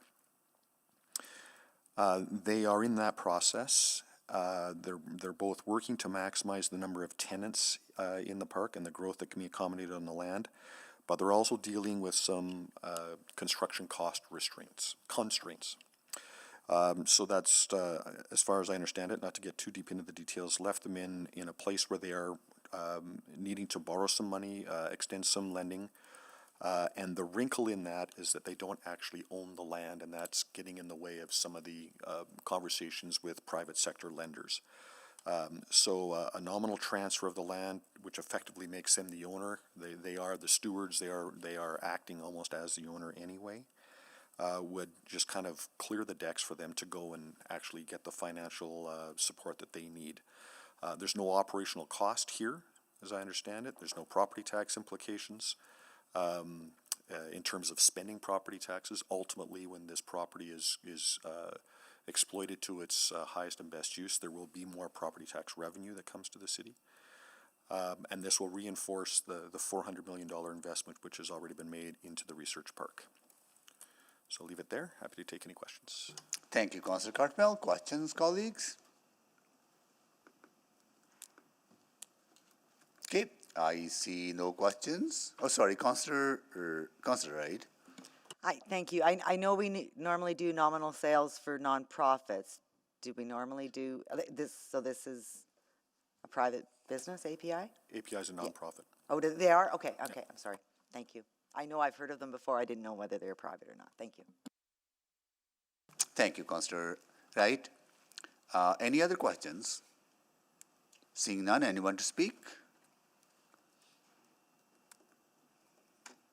Councillor Cartmel to close. Nothing more. Please vote.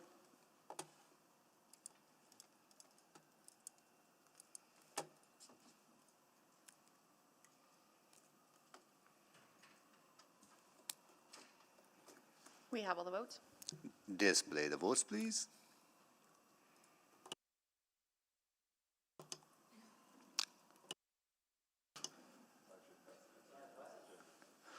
Okay, it is carried. Okay. Okay. All right. Next one is 1013, bike lane implementation suspension and review. Councillor Cartmel.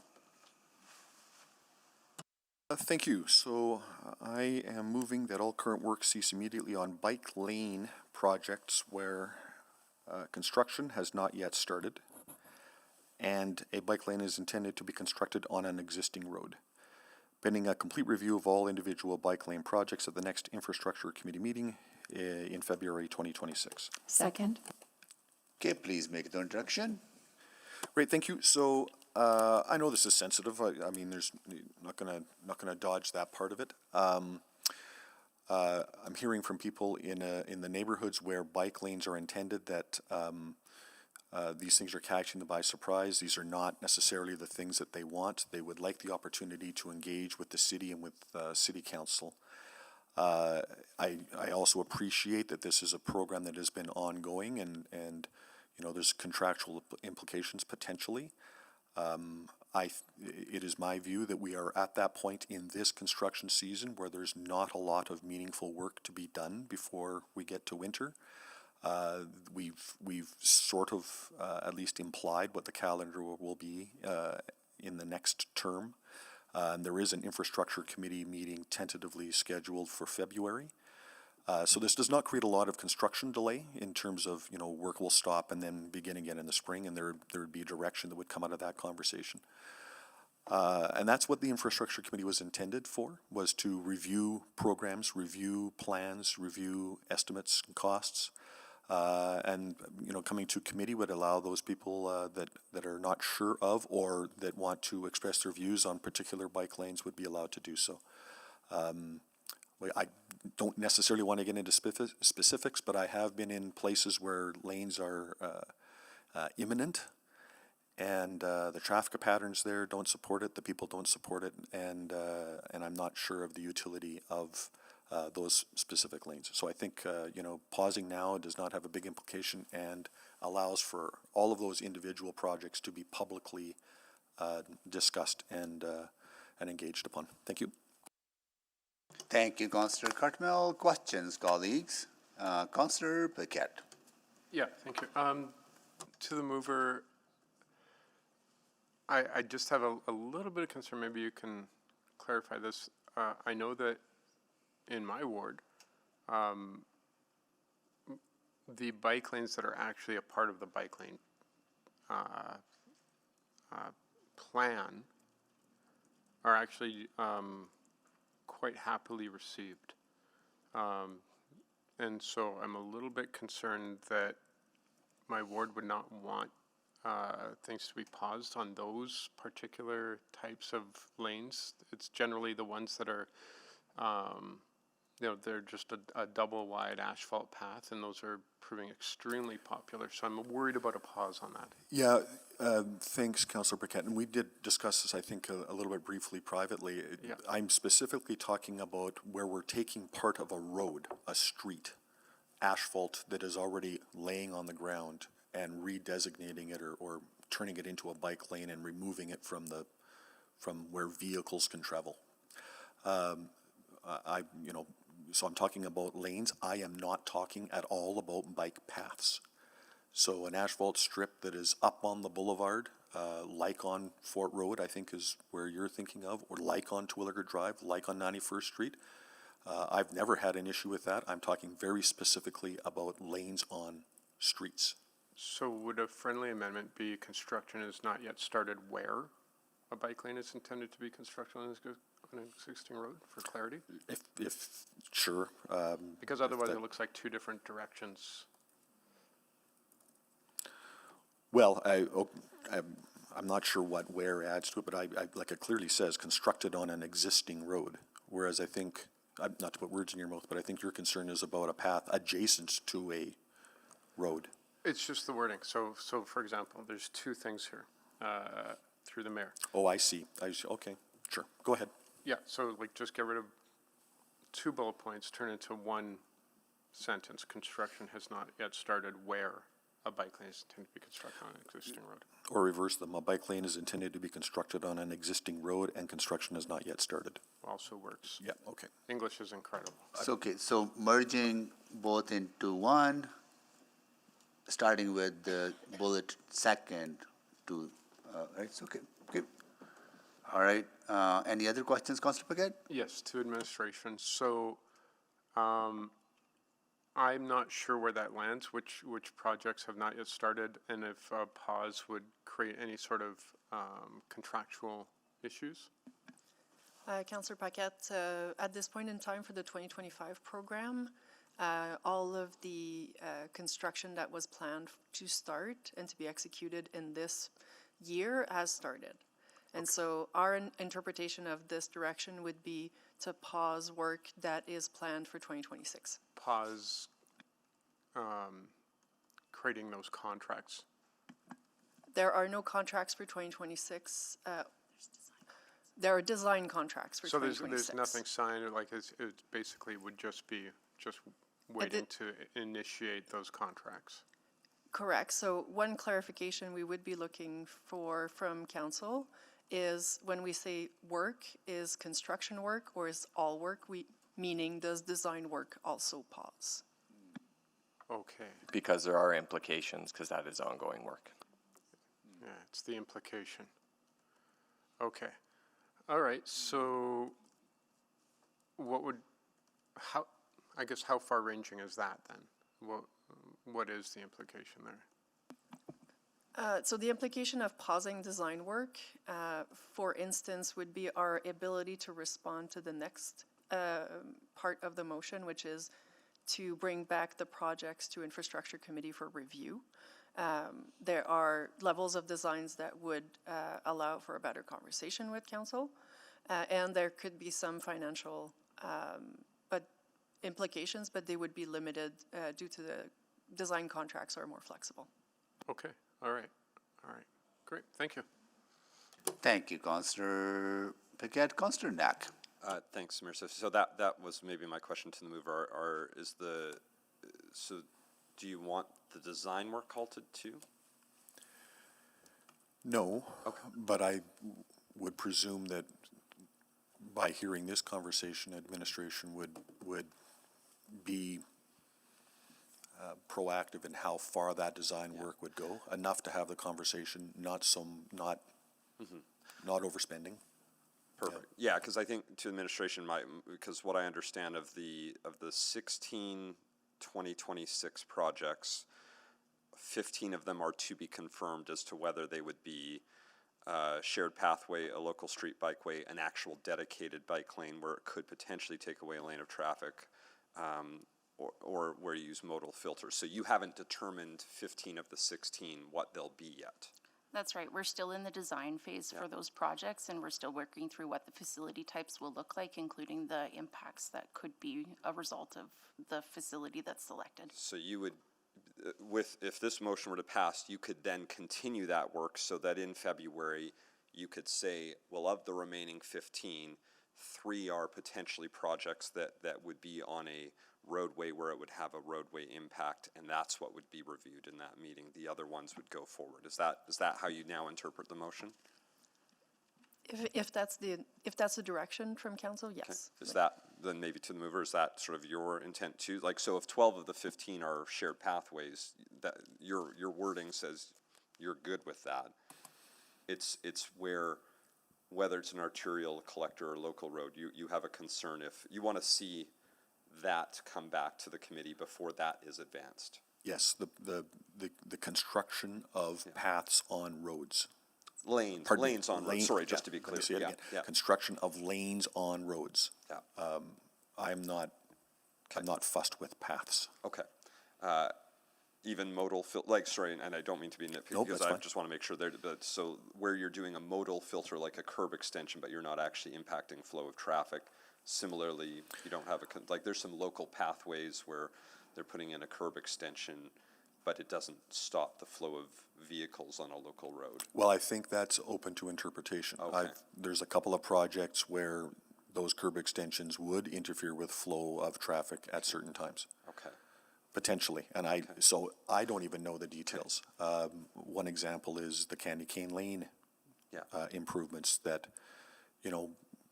technically don't impede the flow of cars, but pragmatically might, impede the operation of Candy Cane Lane, which among other things is a great big food bank thing. Yeah. So I think we should have a look at that and understand what the community thinks of that, not the local community and the broader community. Okay. And we haven't done that. Okay, so then to administration, that's a good example of one, because the way you showed me what was planned on Candy Cane Lane, there's absolutely zero impact to the movement of vehicles. There's a reorientation of some of the parking of vehicles.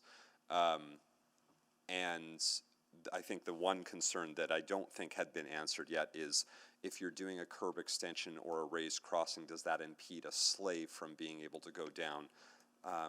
That's the only thing I don't think you've answered yet for community, correct? That's correct, and we're working through what the details would need to be. We don't typically design for sleigh traffic. Fair enough, And so this is a bit of a new journey for us, but absolutely, we're still working through the details of how we can have both the active transportation component along there as well as the Candy Cane Lane event without impeding the traffic. Okay. Yeah, so, yeah, we want to get, Santa needs to be visiting there. Okay, so do you have clarity then? So, I mean, I can see Candy Cane Lane being a little bit of an exception to this because it's not a dedicated lane as worded in the motion, but that is one where it's not impeding flow of traffic, to be very clear, because we've already seen the plans, that's been shared, so I need to put that to rest because it's been getting communicated that it would influence traffic. It will absolutely not, and I wish people would stop saying that. But the one thing we need to answer is the sleighs, and that's the only road I think we have the concern about sleigh traffic, last I checked. That is also our experience. Okay, wonderful. Sleigh traffic, happy to get more information on the sleigh traffic too, because I think we all want to make sure they can operate on that road. Okay, that's it for me. Thank you. Thank you, Councillor Rutherford. So I guess I'm just a little bit concerned about some of the vagueness in this motion in terms of what it actually is saying. So I just want to get an understanding. So when I read this, it says to cease immediately on existing, on any projects with bike lanes intended to be constructed on existing road where construction has not yet started. What about 132 Avenue where there's segments that have not yet been started? To the mover. Well, I would suggest that the project has started, so the project gets completed. And frankly, this is about engaging and having the conversation with community. So I don't know the status of 132. I know more the status of 96th Street, for example, or 148th Street. But I'm also on the board for questions about making sure we don't have a semantic disagreement about what construction start means. Okay. I'll wait for your questions then on that. Okay. And I think the other thing is like there seems to be a lot swirling in the ether, and I think you would agree with this about bike lane or not versus active mode infrastructure. So again, I'll give another example. In Dunluce, there is a shared use path that is going to be constructed that will take away parking on road, and would neighborhood renewal and those kind of projects be incorporated in what you're suggesting here in this motion? I would view that particular element as part of the neighborhood renewal project, and it's a project that's already started and been approved. Like I'm talking specifically about bike lane specific projects. So bike lanes being when, like I'm thinking about the difference between taking up roadway for an expanded sidewalk or a shared use path versus in Inglewood where it's literally like a two-way, there's a protected divider kind of thing. Like that's what we're talking about. Well, I think if we're narrowing the road, so first of all, I'm not talking about Dunluce neighborhood renewal. But if we're talking about, picking up a curb and moving it to create a wide sidewalk, then that stops too. Yeah, so that's where there is the so yeah, and I'm genuinely asking this not to be facetious, because again, at the last budget adjustment, I also said no to the acceleration of the bike network, right? So that was my vote on that. I haven't been tracking your votes. No, but I'm telling you that was my vote, so that my intentions right now are sincere. No, I believe that. But I also don't want to see, the one thing I've also been clear on is protecting neighborhood renewal and the scope in that. And so I guess what to administration, hearing this conversation that we're having and reading this motion, what is your interpretation of that? I would say that the wording in this motion and the conversations don't match 100% to me. And the words at the start of this, to cease all work immediately, has implications. So it's not for me to say what's friendly or not for wording changes, but there's a lot of implications where this impact can be happening through the neighborhood program, the active transportation 100 million program, and even some modifications in our downtown. LRT's looking at that current network for temporary adjustment for the work they're doing. So there's a lot of layers of implication that could impact roads. And I'm not trying to make it difficult, but that's what I'm seeing to answer that question. Okay, no, that's helpful for me in the decision making on this motion. I don't have any further questions at the time. I'm curious to hear Councillor Cartmell's line of questioning. Thank you. Would it be helpful? I know Councillor Cardinal didn't have the opportunity to ask questions earlier. I think it might be helpful for the rest of council colleagues if we go to Councillor Cardinal to ask those questions, because that might clarify some of those questions that might be in our mind. So, Councillor Cardinal, go ahead. Well, thank you. I appreciate that. First of all, the motion got changed on the fly here, so I would suggest that the motion ought read that all current construction work cease immediately, if that's friendly. So, and this is the question I have. So, what I am trying to say, first of all, again, I don't think that even in the conversation today, that there's a clear understanding of all of the places where roads are going to be changed to accommodate active transportation. And we need to have a much clearer conversation. I know some have said that we've done some engagement, but I don't think we've discussed the specifics of particular things. And when I say construction, I mean where we've begun to demolish curbs, or we've begun to remove asphalt, or we've begun to cast concrete islands to divide one part of a roadway from another. And I want, so what that means is that if somebody's gone out with a survey instrument and painted lines on the road, in the world of projects, that is considered a construction activity. For the purposes of this motion, I'm saying that is not construction activity. A painted dot on a road does not mean construction has started. I'm talking physical construction. So my question is, does administration understand when I say construction has started that is what I mean? Yes. Hearing what you've just said, yes, that's clear. So I want to illustrate with a further example. 96th Street between about 118th and 124th is intended to have a bike lane on it. Work has not started there, but barricades are lying on the boulevard and dots have been painted on the ground over the weekend. That, in my mind, does not mean construction has started. Councillor Cartmell, can you clarify which section of 96th Street? Just south of 122nd Street. Okay, so it is part of the Delton neighborhood active transportation implementation. And so it is part of a network that is being implemented in Delton. We're just checking, most of the Delton neighborhood work has been started. The contractor is on site and they're doing portions of the work. And so, as you noted, we are in the gray zone of like, what does it mean to stop this work right away? That one would have implications. Our earlier interpretation would have been that this was started. And that one's in a current contract and over 50% complete, as an example, in the middle of the process up. Fair enough. Then the intent of my motion is that in that example specifically, work would cease until we have this conversation and would pick up again in the next year if that work was to continue. Okay, and just to clarify, that would have contractual or impacts and obligations from the city.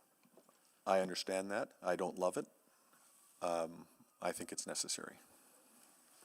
So I think that is kind of contradicts the intent of the motion, so we'd have to word the motion differently. Well, Because if we're talking about canceling currently contracted out work, right, which would be Alberta Avenue, Dalton, 132nd Avenue, Dunluce, that's not how I understood it earlier on. it is in, so first of all, I didn't say cancel, I said pause. Pause, okay, sorry, pause. Right, yeah. just to be Yeah, clear. yeah, got it, no, understand, sorry about that, yeah. That's okay. Clarity is important.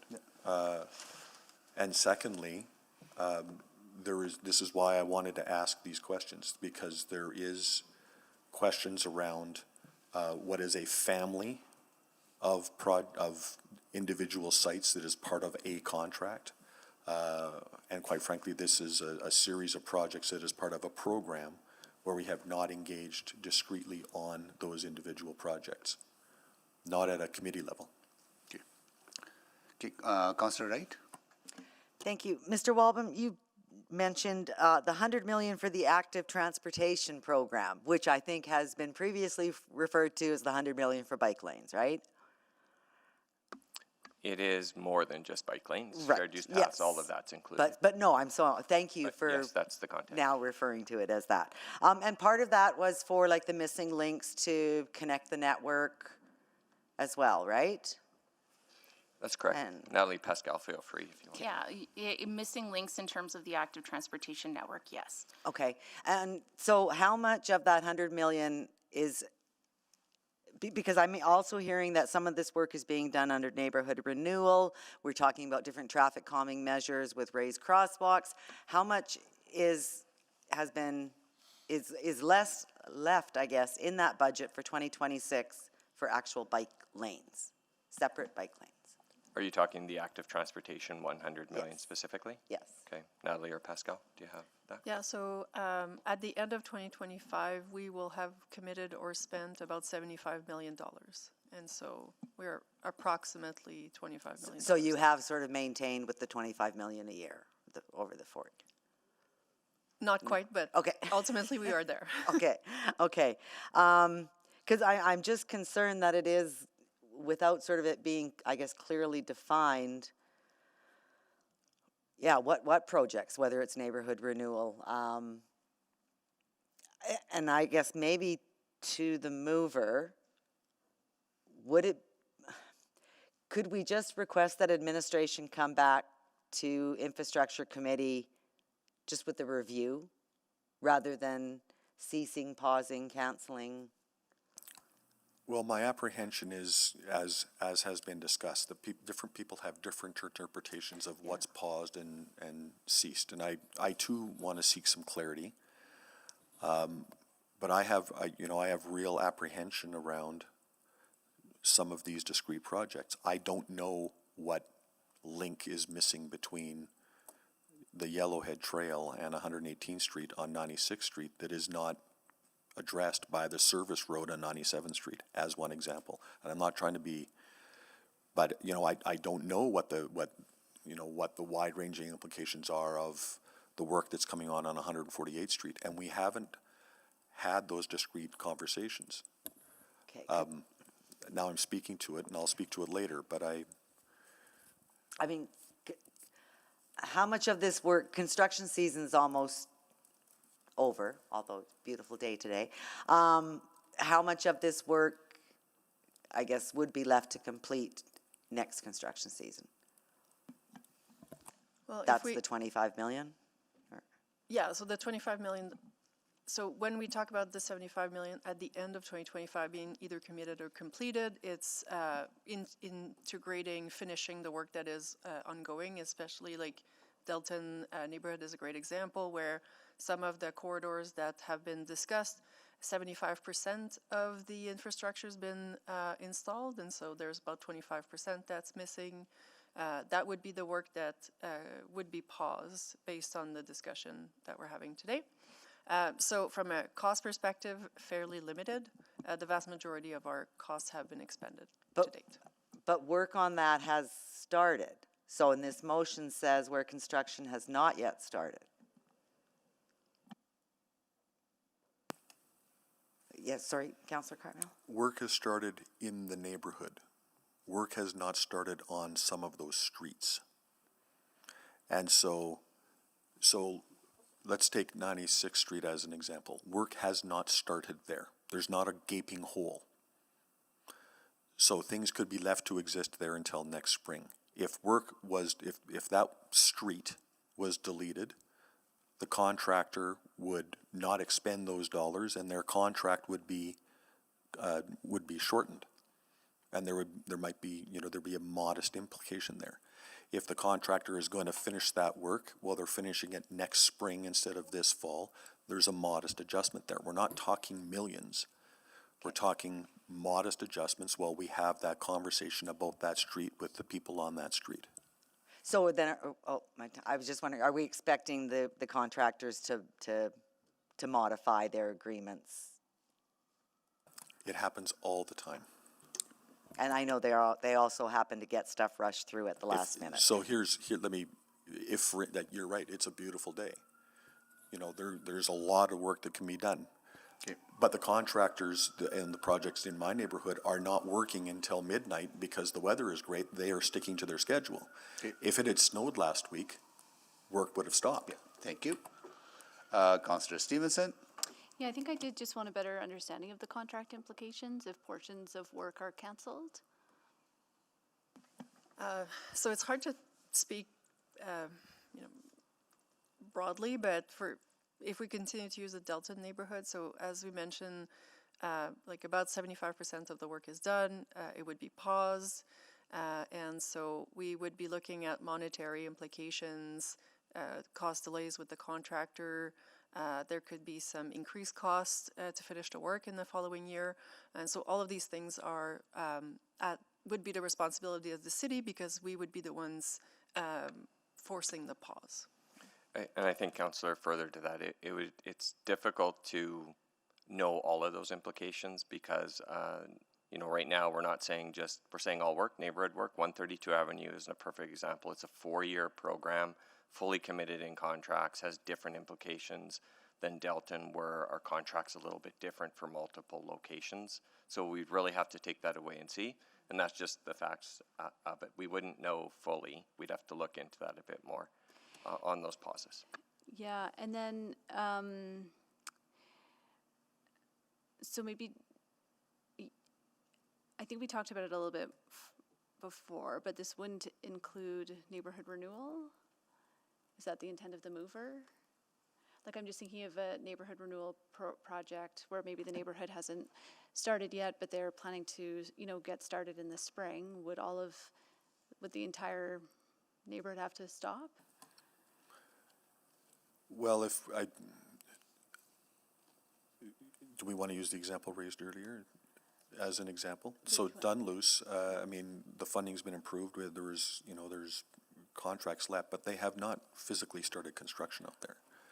So if we review that bike lane between now and May 1st, when work would actively get going, that lane could be discussed, and it could go in or out, and any contractual obligations or implications would happen between that infrastructure meeting and the beginning of the contract. It would not there's no harm in having the conversation and including that work in the conversation yet. So maybe just to administration, do you see harm in that conversation, just in terms of lining up procurement for next season, possible delays and redesigning? For sure, delays in redesigning could be impactful. When it comes to contracting and this is where different types of contract, again, full neighborhood, scale projects have a much more complex tendering process. The active transportation implementation projects can have a little bit more of a simpler procurement process, but again, we always look to do that in the off-season so that we have secured our contractors for the season to start. So there would be some impacts. We would have, again, to take away project by project to determine what that looks like. Well, and what is even that scope of work in terms of taking away project by project? Once we understand better the intent of council, when we talk about stopping construction work, we can definitely speak to the For example, our contracts do not include cost. The costs are not defined for delays, deferrals, cancellations, any of that. It's a negotiation with the contractor. The same would apply for a pause. And then the potential impacts to our tendering process for the 2026 work, again, would have to be reviewed. If the neighborhood renewal projects are included, that team would have to speak to the impacts that it could have to securing the contractor for the next 3 years, or for example. And then just to the mover, so the intent is for all individual bike lanes, so coming to one meeting in February? Yeah. Okay, and then that would be moving forward. Any others planned in the future? You've lost me, I'm sorry. Just the intent would be all bike lanes moving forward, forever would come to committee for approval? Well, I think that's a broader question, Councillor Stevenson. Okay. If the infrastructure committee is going to function the way I envision it, everything is going to infrastructure committee. Okay, and then permanent and temporary installations? Well, you need to be more specific. I think some have bigger implications than others. Time, Councillor Tang. Great. I think we talked a lot about in percentage terms, but I want to understand this more in kilometers. Our roadway network in total is, what, 12,000 kilometers? Is that correct, to administration? That's right. Those are lane kilometers, yeah. Lane kilometer, 12,000 kilometers. What accounts for active transportation? My understanding is around 1,100 kilometers. Correct? Including shared use paths. Correct. So I'm thinking shared use path, separated bike lanes. I think what they used to be called sharrows, like painted. I think we use What do you painted bike lanes? local street bikeways Oh, okay. and painted bike lanes, which we still have a few. We still have a few, but that's not what we're doing as part of the. We no longer implement any painted bike lanes. So that's none of the 100 million package. None of that goes Correct. to that. Okay, but the 1,100 includes all of that, and out of that, the portion that takes up roadway space, I would imagine it's. I don't know if you count those painted bike lanes as part of that, or is it exclusively separated bike lanes? It's really hard to say. Painted bike lanes may have impacted, traffic or parking when they were implemented. We would have to look at each configuration separately. But I would say if we're generous, there would be about 275 kilometers. Okay, and that includes the painted. The painted and the shared roadways, which are the Painted and shared roadways and protected bike lanes. and protected bike lanes. And the portion that's just protected bike lanes is around, what, 40? 44 kilometers. 44 kilometers, which is around 0.3% of the overall network. And then the remainder of this budget cycle, until 2026, that 25%, what kilometer, like that 15 or 16 projects, what kilometer, what's the word, kilometerage? It would be about 30 kilometers. Okay. And as Natalie mentioned, the design isn't completed, and so we don't know 30 kilometers of what. Right. Okay, so it could be shared path, it could be protected, it will not be any of the painted stuff. It will not be painted, but Yeah. it could be protected bike lanes, local street bikeway, shared use path. Yeah. Okay, that's helpful. And then to the mover, because I know the question around sort of definition came up quite a bit, but we're not talking about the painted stuff, because we no longer do that. None of that is in progress or planned. So it will really, you're really focusing on pieces that are separated or protected. Is that? I mean, I've heard the answers, but I mean, if a decision was made to paint a lane and remove parking or remove, traffic flow in one direction, then that has the same implications on the road, and I would include that as something that should be paused. Moving forward. Moving Like forward, if- yes, if yeah, that's all in- looking it's forward. in that part of the work plan. Yes. But I think you heard the same thing I did, that I don't think they're doing that. And then I guess my other thought process in this is, I hear you talk a lot about engagement, that we need more conversations with the communities before actually breaking ground and pouring the concrete or asphalt. When we first approved the accelerated approach here, I remember very clearly administration said that there will be much more limited engagement compared to a typical renewal or whatever. And with that understanding, we approved that. So I guess I'm just wondering, if that's the intent, wouldn't it be, rather than seizing, wouldn't we just change how we're approaching the accelerated for the remainder of the 4-year budget cycle? So I understand that a majority of council endorsed that, but I didn't. Sure. And we are at this point in the plan, and we are hearing, or at least I'll speak for myself, I'm hearing in just about every instance, people expressing the desire to be heard on this matter, and simply talking to them while continuing the work, I don't think is what they're looking for. Okay, I'm out of time. Thank you. Councillor Principe. Thank you, Mr. Mayor. I feel I have to come in and say something because there was some discussion about 132 Avenue. And I know we've discussed this several times at council, and I can tell you it is still a deep concern for residents in the area and people who are taking their kids to school between 82nd Street and 97th Street. And from what I heard today is, if this motion did pass, 132 Avenue would not be considered in this motion, although construction has not started between 82nd and 97. Is that correct? Is that to the mover? No, this is to administration, how administration understands it. To be really honest, I'm not sure if I'm clear, and I would appreciate council's clarity on that, something like that. Well, can I put my vote in to consider 132 Avenue in this motion as well, if it passes? And as I've stated this before, there are thousands of kids that go to school in between 82nd Street and 97th Street, and it is a concern I hear on a pretty much daily basis, every community league meeting I go to.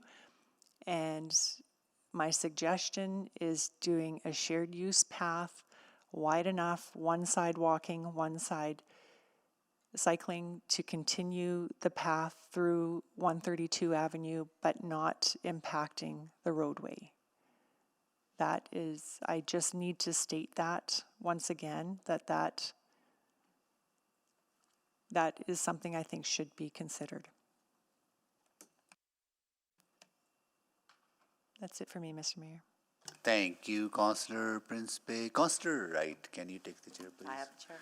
So we do a lot of construction in the city, right? I think our construction budget is about $10 billion. Yeah, this budget cycle dollars being spent is 7.9 billion for Right. 23 to And 26. construction impacts businesses, impacts motorists, pedestrians, cyclists. There's a lot of impact on construction. Do we bring this type of granular things to council where we halt or pause the project until all those issues are dealt with? I think about Yellowhead Freeway, for example. There were a lot of business impacted. You work with them, but work carried on. I guess to answer that question, not for every project. We have an approval process through our budgeting, fall, spring, CBA, where we'll bring standalones at the right time when we've gone through development. That's a normal course of our actions. But in our smaller projects, and as an example, the active transportation program, council gave us direction to not have to bring every small project forward. Right. So that there wasn't delay in us trying to proceed with all of those. People as have an example. concerns about neighborhood renewal program. We heard from Don Lewis, right? So if we were to pause every time we hear concerns from the community, what kind of uncertainty it would create in the construction industry? That's a tricky question to answer, but I will say, I'll use the neighborhood program as an example. That consistency and stability of that program has been mentioned many times by industry. They've been here speaking around the benefit that has for stability of the industry. So anything that could deviate from that can have potential impact, but it depends on the scale of it. Right, to of the course. scale of industry work, of course. Right. So why do we build active transportation? Why do we build active modes of transportation? That feels like a bit of a general question, but we what- build like all we modes. had this- We're following council's direction, which is guided by city So plan. let me put it this way, don't all Edmontonians deserve to travel in the city in the safest way possible in the choices that they make, whether they ride their bus, whether they ride their car, drive their car, whether they ride their bike or walk? Isn't that the goal of the city, to provide safe transportation for all of us? Yes, it is. And protected bike lanes have proven to be the safest mode of transportation for people who must bike to work or choose to bike to work or anywhere they want to go. Yeah, the whole nature of how we do our designs are founded in, for the context of the roads. You know, local road will have one application of design, whereas major arterials will have another. That's why you see the varied. Like from a proven research, even multi-use trails along roadways are less safer than a roadway than a dedicated bike lane on a roadway. Isn't that's my experience has been. I would say, to answer that effectively, our design principles are grounded and founded from safety context for the road you're designing in. And that's the principle you follow in every neighborhood where you go in and look at the best options of installing active modes of transportation. Yes. So whether it's Alberta Avenue, Delton, whether it's under 32nd Avenue, whether it's Dunluce, whether it's neighborhood renewal program that includes active modes of transportation, whether it's LRT or any upgrades you do, that is the lens that you apply. How do we create the safest conditions for people to move around? That's a foundational principle, yes. Right. Okay.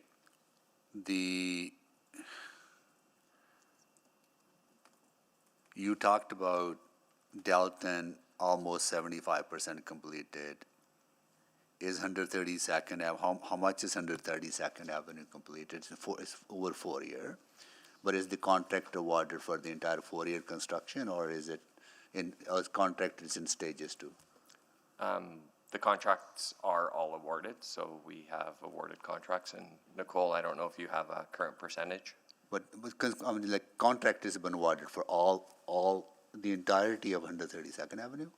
132nd Avenue was awarded in stages, but we're at a phase now that all of the remaining work on 132 Ave is in existing contracts. Okay, so we'll be pausing that work will have consequences, financial consequences. We'd have to look at the And implications of reputational consequences.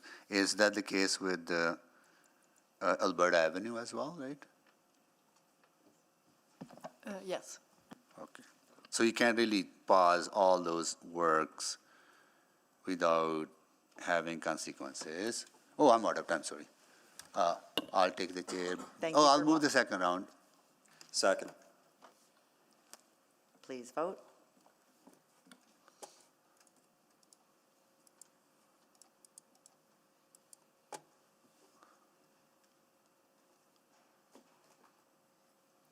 Just waiting for one more vote. We have all the votes. Display the vote, please. That is carried, and I'll return the chair. Okay, I'll take the chair back. I think Councilor Knack, you were up next? Yeah. Okay, go ahead. So I think I'm trying to navigate this. So I think I would want to do a replacement motion, and I appreciate it's probably not going to be everything the mover would originally intend, but I'm just hearing a lot of different conversations. So I'll defer to the original mover. Like I don't want to move something completely out of the intent, but at the same time I'd like to provide a little more clarity. So what I was thinking of moving, of doing a amendment to strike and replace, I believe. Here's what I'll toss in the chat. So that all current construction work ceases immediately. on 2026 dedicated bike lane projects where a dedicated bike lane is intended to be constructed on an existing road and where a contract has not been signed, pending a completed review of the individual bike lane projects at the next Infrastructure Committee meeting in February 2026. I don't know if that would be simple enough. I don't think I could just amend it with those changes, so. So you want to strike down this one, then replace it with your ones, or So we're it's amending it? it's a Are we gonna- delete I'll and s- replace. I'll seek council's clerk's guidance. Either way could work. There's a few additional words being added in places, so we can do it as a piecemeal amendment, or Okay. if you want to consider it Yeah. for simplicity as a delete and replace, that's fine too. I'm fine with it just being an amendment, but I appreciate that it's probably more than the original mover would like, so I don't want to overcomplicate it either, so. Councillor Cardwell? Well, that's not friendly at all to me. That's what I thought, yeah. In any way, shape, or form. Yeah. Okay. So you're amending it or striking it down? Whichever is easier for the clerks.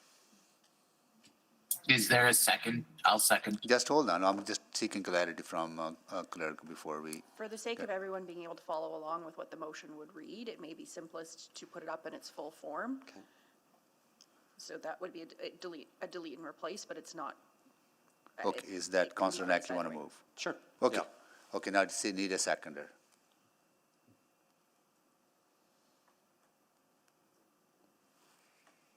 Second. Okay, Councillor Jans?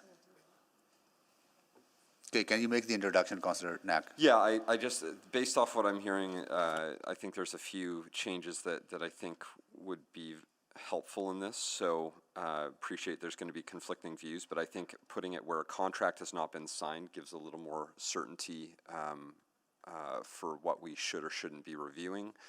And just reference to 2026 projects. So again, if we're talking about a dedicated bike lane on a road for 2026 versus something that's under contract or something that's a continuation project that's been going. But I think the most notable change would probably be where a contract has not been signed versus where construction hasn't started, because that's where we can see some of the contractual issues that we've been discussing, so. Okay, let's take a break here, and we will be back at 1:30. But before we do that, I think the councillors, there is a tradition that at the last council meeting, current council members say, reflect on their 4 years. We probably do that on Friday, because we may not have time to do it today, right? Because depending on this item and also pending on the very significant item that is coming up on the housing. So maybe we'll see how it goes today, but if not, then we'll create space on Friday's meeting for that to happen. Reminder that we have 2 time specifics at 1:30. Yes, yeah, and we have that, we have agenda items, right, and yeah. So, what you're talking about, that'll be the airing of grievances? Well, there'll be airing of your reflections. I wouldn't call it grievances, could be anything, right, so, yeah, okay. So we'll see how it goes, but we do have, thank you, Councilor Carmel, we do have 2 items at 1:30 that we need to deal with, but they're both in public, right, so. And that is 5 minutes per councillor, or? Yeah.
Thank you, Clerk.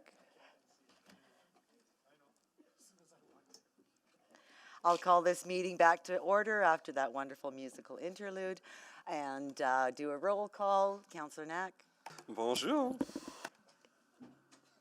Councillor Principe. Hello? Hello. Councillor Stevenson will be down Good afternoon. momentarily. Oh, and Good afternoon. good afternoon. Councillor Paquette? Not quite yet. Concept. Oh, hello. Councillor Tang. Good afternoon. And Mayor Sohi will be along shortly. Councillor Hamilton. Good afternoon. Thank you, Belle. And Councillor Rutherford. Hello. Hello. Councillor Salvador. Good afternoon. Councillor Cartmel. Good afternoon. Councillor Rice. Good afternoon. And Councillor Jans. Good afternoon. Good afternoon. All right, I think we were looking at an amendment to Councillor Cartmel's motion. Sorry, we do have 2 items that are time specific. Oh, I am sorry, that We have is right. I guests. see them sitting right there. Yeah. Thank you very much. So we will start with items 7:12. 7.5? 12. 7.12? Yeah, just if that's okay. Because that was first, Yeah, and then. that was the first, and then we'll deal with the second first, which is 7:7. Perfect. All right. So the Edmonton Police Service Senior Officers Association tentative agreement ratification. And we have our delegation here. Please go ahead with the presentation. So good afternoon, Council. We are pleased to bring forward a recommended tentative agreement with the Edmonton Police Service Senior Officers Association for Council's ratification. As you're aware, the 4 civic union contracts, the Edmonton Police and the Edmonton Police Association, have been ratified and we will discuss EFFU after this presentation. Joining us today are folks from the Edmonton Police Service, including Kevin Colby, the Acting Chief Administrative Officer, Rob Davidson, the Executive Director of Business Development Division, Kelsey Martin, the Director of HR Support, Labor Relations and Compensation Branch, and Adam Norgett, Director of Legal Services and Legal Counsel. And from the City of Edmonton, Michelle Dorvell and I are joined with Andrea Van Velzen, Acting Director of Workplace Policy and Negotiations, and Kent Sorchuk, Senior Negotiator. Michael Henry, the lead negotiator for the EPS SOA, is on a well-deserved vacation and is not able to be with us here today. As requested by Council, today's presentation is in public, and we will be happy to take any questions on the terms of the agreement. Any specific financial or budget questions may be required to go into private. I'll now turn it over to Michelle to outline the proposed terms of the tentative agreement. Thanks, Dennis, and good afternoon, Council.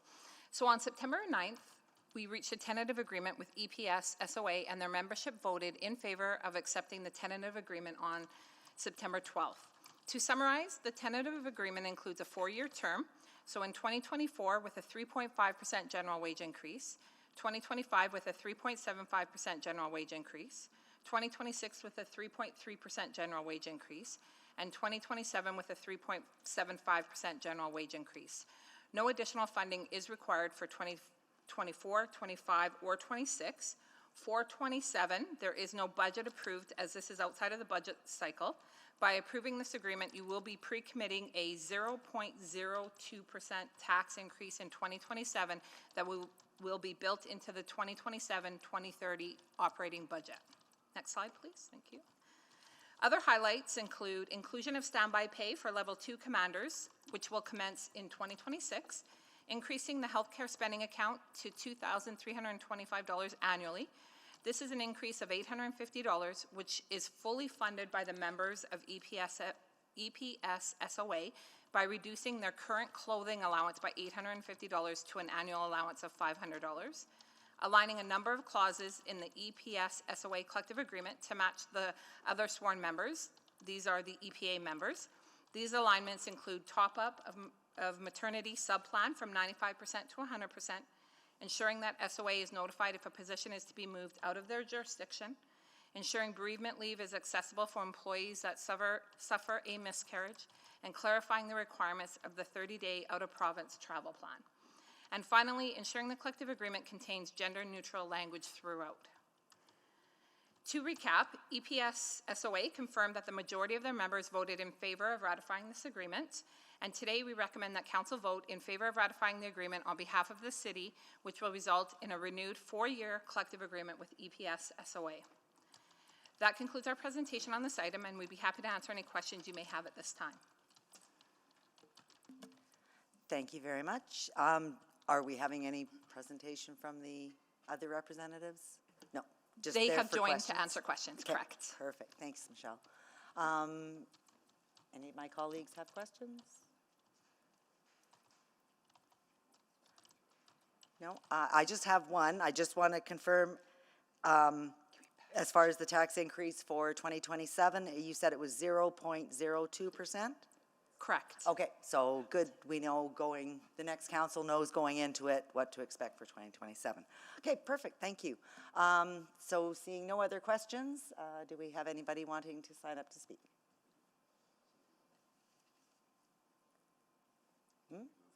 Oh, okay. Well, you know what? I would like to move it. Okay, so the chair is now Councillor Hamilton. Oh, I have the, or when, Principe. Isn't it? Oh, hang on. Drum roll. It is Principe. I was testing all of you. Good One job, last Councillor test. Wright. Thank you. I'll Will you take the take the chair. chair? Thank you very much. So I would like to move that I've got the right one, that the memorandum of agreement between the City of Edmonton and Edmonton Police Service Senior Officers Association dated September 9th, 2025, as set out in attachment 1 of the September 16th, 2025 Employee and Legal Services Report, ELS 03208, be approved. Councillor Stevenson. Second. Second. Thank you, Councillor Stevenson. Sorry, can you just confirm who the, Councillor Stevenson, second? sorry, I have the chair? Oh, I just wanted to, yes, Councillor Stevenson. Totally agnostic. Second.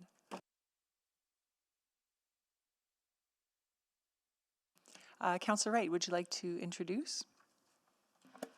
I just, would like to thank our city's negotiating teams as well as from the Senior Officers Association as well for working together and bringing this together. It does sound that there was maybe a little bit of back and forth where, we took away some of the clothing allowance to provide it to other opportunities and to keeping it, not requiring any more funds for the coming tax year. So I do appreciate all the work and negotiations that went on. Oh, and that was speaking to it. It wasn't introducing it. You didn't catch me. Okay. Thank you, Councillor Wright. Councillor Jans? Yeah, I just wanted to say this is a good agreement as well too. Hearing the updates seem eminently reasonable, and hearing that it's within scope is great to hear as well too. So thank you to all of the bargaining team. Thank you to the officers who are included, and I think this is a good development, and I think a fair duration as well too. So good work to all parties involved, and very pleased to see this come forward. Thank you. Thank you, Councillor Jans. So we have a motion on the floor. You already closed it on this. Well, it was kind of an introductory thing. We won't call it closing if anybody else. I don't see any other questions on this, right? So you want to close then? Nothing further. Okay, thank you. Please vote.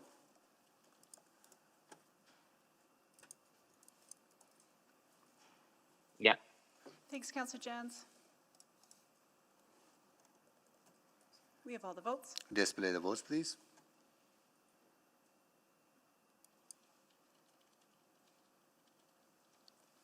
That is carried. Now we are on to 7.7, collective bargaining update, Edmonton Firefighters Union, tentative agreement ratification. I selected this. I'll see the chair after we had a presentation before I move the motion.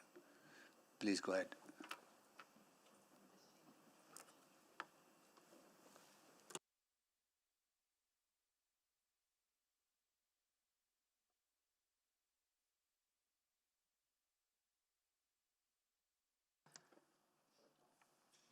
All right, good day. So we're pleased to bring forward a recommended tentative agreement with the Edmonton Firefighters Union for Council's ratification. Joining me again today are Michelle Dorval, Andrea Van Velzen, Kent Sorchuk, and Chief David Lazenby. As requested by Council, today's presentation is in public, and we're happy to take any questions on the terms of the agreement Any specific financial or budget questions may be required to be asked in public or in private.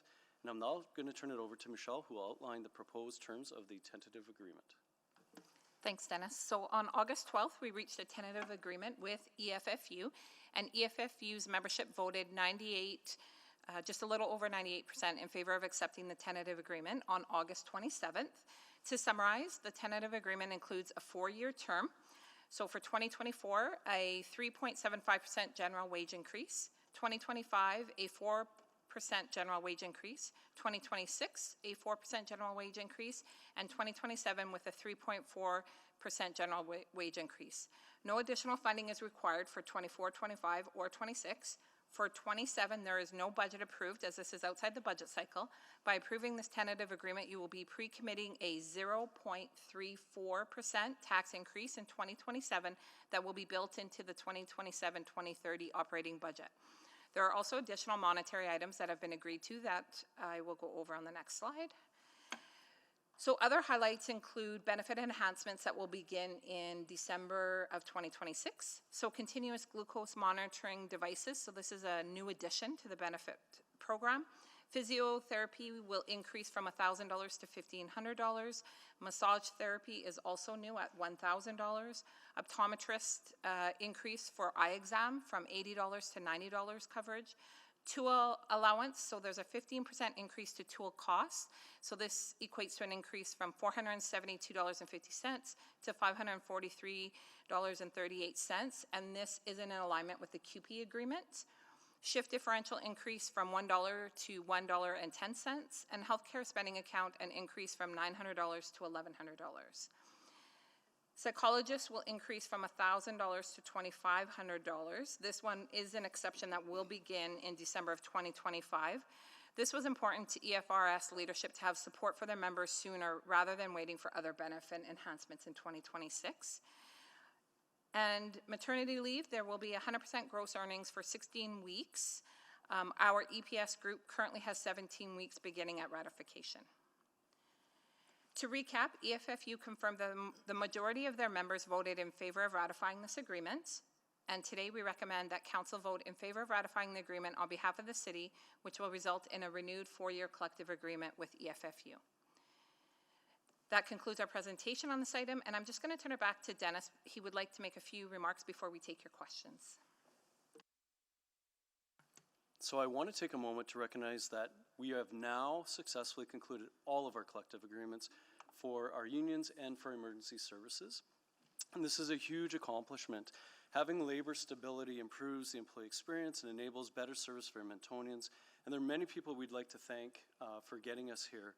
So the unions and the city negotiation teams for all their time, their effort, their thoughtful consideration, the leaders of our unions and the leaders in the city for their collaboration and support, the business areas such as finance, legal services, and communications who play important roles throughout the negotiations, and then for council as well for all of your steadfast support and consensus in reaching the deals for our employees and that are sustainable for all Edmontonians. And so especially we'd like to say and commit our thanks to the dedicated employees who help our city be a better place to live, work, and play, and we're happy to answer any of your questions. Well, thank you for all the good work. I think you do deserve a round of applause. Thank you so much to all of you, right? I don't think we can clap for ourselves, right? But we'll clap for you. Right? Yeah. You can clap for us, but that would be out of order. Yeah, okay. No, please. I'm just kidding. That's a joke. It's just last day, right? So, yeah. Or second last day or third last day, depending on how far we go. Okay, all right, Councillor. Hold on. I'll move the recommendations, and I'll see the chair to Councillor. I have the chair. Right. Here you go. That I'll move the recommendation that the memorandum of understanding between the City of Edmonton and Edmonton Firers Union dated August 12, 2025 are as set out in attachment 1 of this September 16, 2025 Employee and Legal Services Report ESL 0319 and be approved. Second. I don't need to introduce it. We're pretty self-explanatory, but I'll speak to it later on. Okay. Any questions? Okay, sorry, I should look at the board. Councillor Stevenson. Yeah, thank you very much. Great news overall. Just wanted to touch on the maternity leave provision. Am I correct that this is the only collective agreement where we do make provisions for maternity leave in terms of top-up? Kent, do you want to speak to that? Yeah, no, that's not the only agreement, but there is a little difference between our emergency services and our civic unions. The civic unions get top up for, it's called the medically necessary component of it, which is 6 to 8 weeks of top up. Mm-hmm. The EPA, SOA, and EFFU have negotiated higher than that. Do we see this? Anyway, I think that's a very interesting trend. Yeah, I think it's something that we will absolutely continue to monitor as we continue to move through negotiations in the continued rounds. Great. I really appreciate it and really appreciate all the work. Thank you, Councillor Stevenson. Councillor Tang? Yeah, great. I think, Dennis, you took a lot of my speaking too, so I won't be speaking to it later just because you summarized it so well. So this is the last one that we're approving today, and if you can just remind me for all of them, they're all until 2027, is that right? Correct. Okay. Mm-hmm. That's really great. And then again, remind me, including the emergency services, like how many employees in total we're talking about when we have settled all collective agreements? In my head, I'm thinking 15,000. Is that roughly? Yeah. Sorry, you said 15,000? 15,000, is that Yeah, right? I would say it's probably between 13,000 and 14,000. Okay. That's sizable. So just want to also acknowledge the magnitude of that for all the work here. Thank you so much. Thank you, Councillor Tang. Mayor Sohi? Yeah, I just want to talk about the potential risk. So 2025, that is already budgeted into the base budget, right? And 2026 is also budgeted into the base budget, and 2027 has not. So as part of the next budget process, administration will bring forward a budget that will include those increases into the 2027 budget adjustment, right? Into the 2027-2030 budget. 20 into that, right? And so all unions, the cost of that 2027 contract has not been budgeted. For the 2027, because we do not have a budget I see. for that year, that has not been budgeted. Right, okay. But if there are potential changes to 2025 and 2026 approved budget, that would have implications on, so for example, if there's a reduction on the approved budget going to 2026, for whatever reason, new council, they make a drastic change, and they go from 6.4% to 4%, 3%, whatever, those will have serious implications for our collective bargaining negotiated agreements. So the negotiated agreements are not able to be changed for the term that we have agreed to. Okay. Oh, I see. So Yes. they're baked into this, into the increases, and then there might be some other implications then. Correct. Got it, okay. But 2027 is not budgeted yet. Correct. Okay. Okay, and all unions have settled, so good, that's good. Okay, that's I just need clarification on. Thank you so much. Thank you, Mayor Sohi. Councillor Jans? Speak to it when time's appropriate. Thank you very much. Councillor Principe, can you take the chair, please? I have the chair. Thank you. So the 2027 amount hasn't been budgeted yet, but we're still obligated to pay that because we're in that agreement, right? That is correct. Okay. And I'm just wondering if you happen to have quickly what sort of is the total increase that we would be looking at in 2027 for all the unions, all the contracts? I'm going to ask Harm if he has that information readily available. Yeah, so Councillor Wright, so that number is close to, it's over 2%, it's around 2.1% if you take the cumulative impact of everything approved for 2027 settlements. Okay, so at least the new council going into it knows what's needed rather than having to sort of guess what it could be. Correct. Right. When we bring forward the 2027 to 30 budget, that'll be built into the base. Okay, great. And Chief Lazenby, how come the increase for psychologist services, why was that so important? I think you've heard me say before, and I've obviously got a range of experience in backing up what I say. It's hard being a first responder in Edmonton, just speaking openly. And so this was one where it was brought forward by the union, but to me it's a gesture where we can show our support for our employees that do face a lot of, issues and consequence because of the service that they provide. And this to me was an investment, not a cost. Okay, awesome. That's a great way to put it. I love it. Thank you very much. That's all I have, and I'll take back the chair. I'll return the chair. Thank you. And Councillor Jans, you were just to speak, and Councillor Principe, questions or speak? A question. Okay, go ahead. Thank you. Thank you, Councillor Wright. I do have a question, and I apologize for the semantics about this, but the wording, we talked about gender neutral, but then we use the term maternity. And I'm not sure if we use the term parental leave, if that changes it. I don't know. So the legislation is has a specific definition for what maternity leave is, which our collective agreements align to, and then a portion of the total allowed time under legislation aligns to parental leave. So what you've heard today is the changes or adjustments to the front end maternity leave that is specific under the legislation. Okay, yeah. All right. Okay, thank you. That's it for me.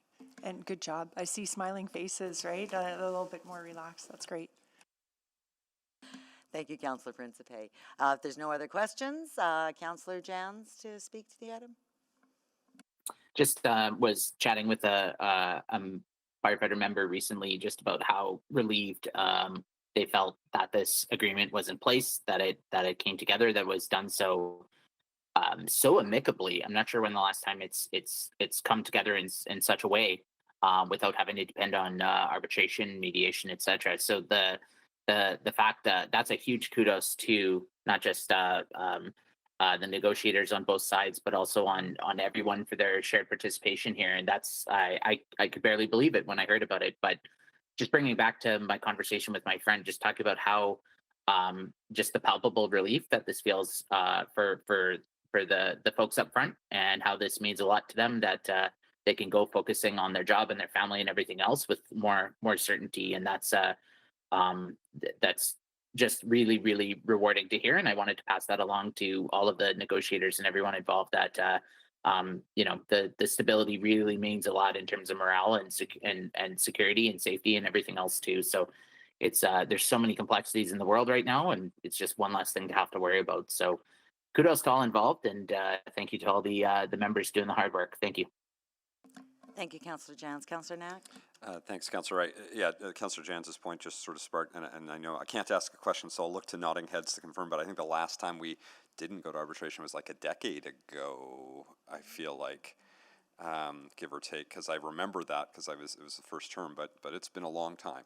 So that is yet again just reinforcing a testament to the work that you've all done, to our union partners, to everyone involved on this one and on everything. So the fact that it's been as long as it has, and we're here again today, would suggest you've all done amazing work. So just want to say thank you for this and all of the other agreements that we have. Thank you. Thank you, Councillor Knack. Councillor Paquette? Yeah, thank you. I just want to say well done. Excellent job. This is good news for the city, and obviously good news for the Edmonton Firefighters Union, and along with our other recent negotiations. So well done.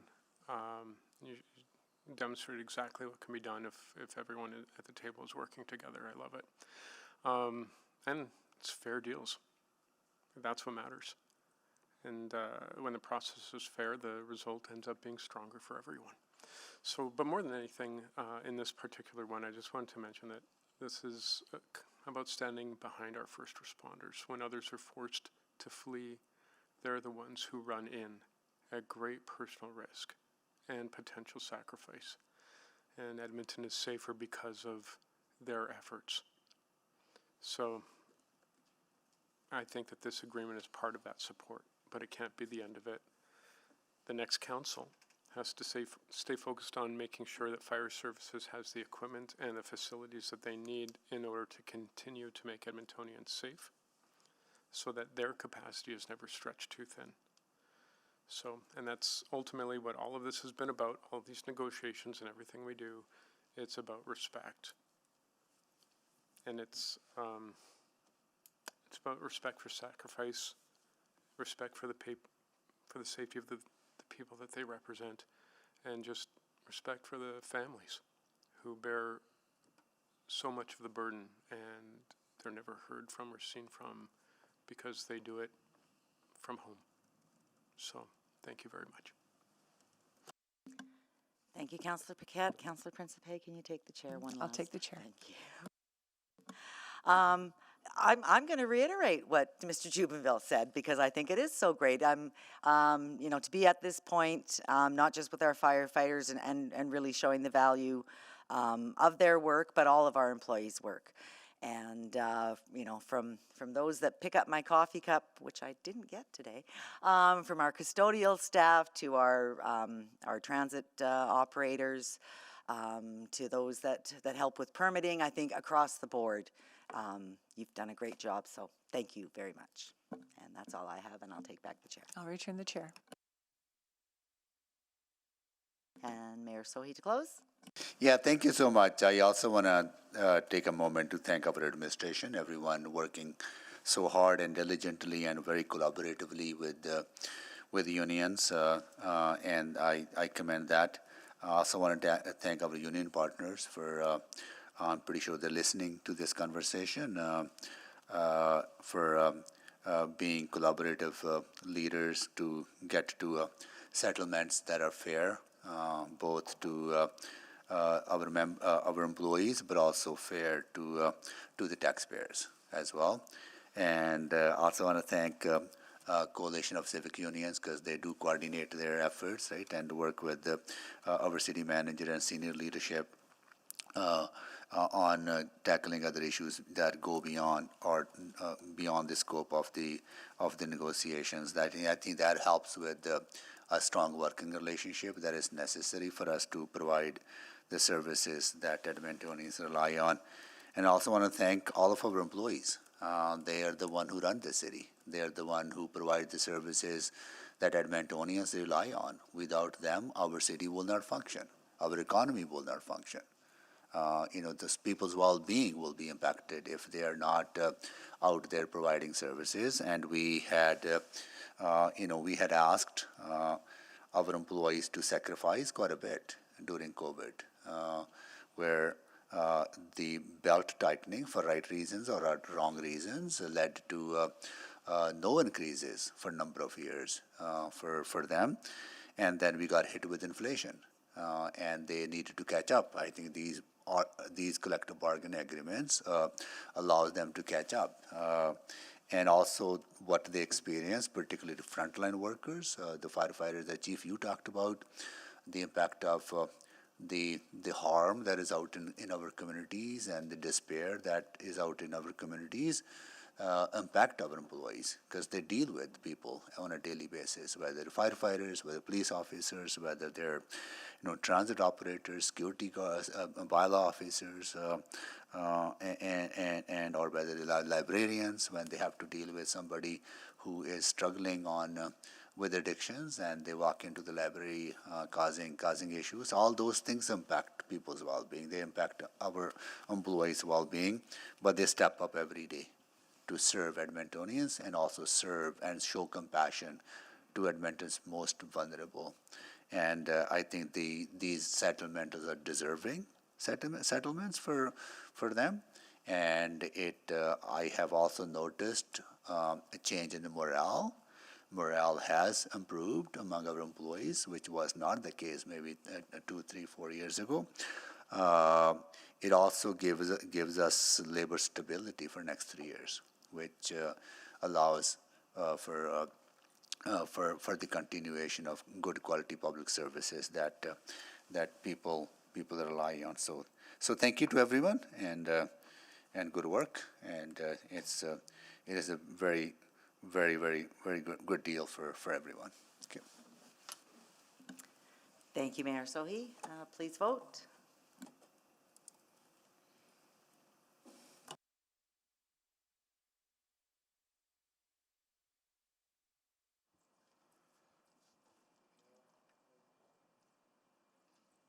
We have all the votes. Display the votes, please.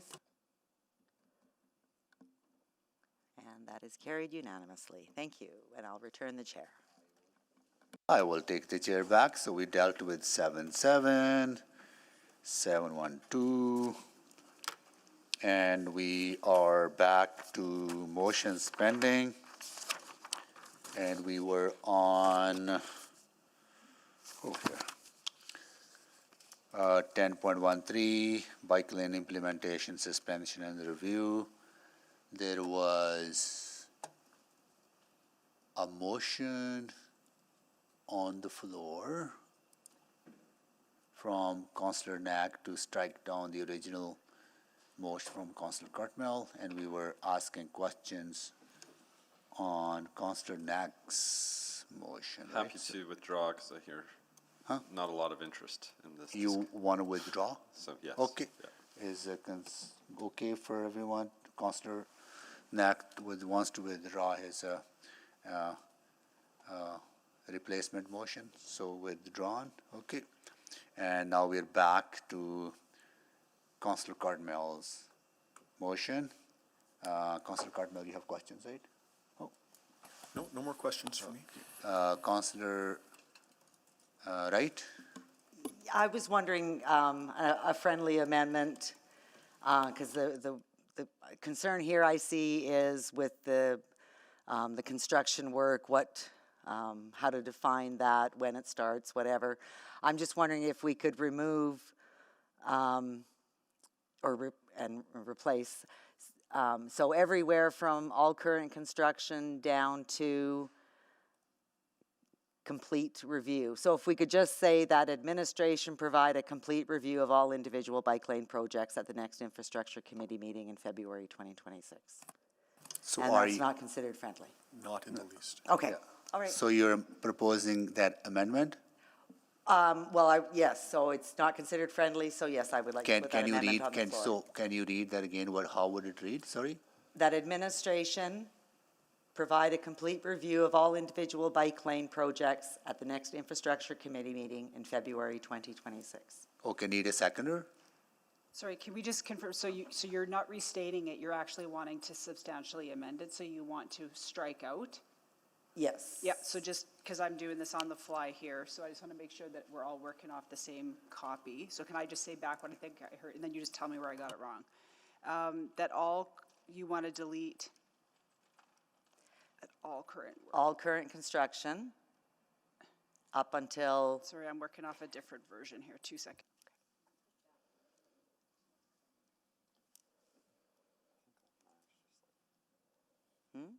Okay, so you want to delete all current construction.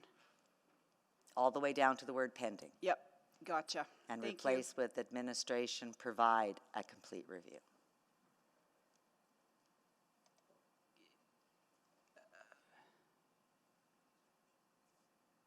Okay, give us 2 seconds and we'll get it up on the screen. Who seconded that, sorry? I need a seconder for this? You might not have to put it up on the screen. Second?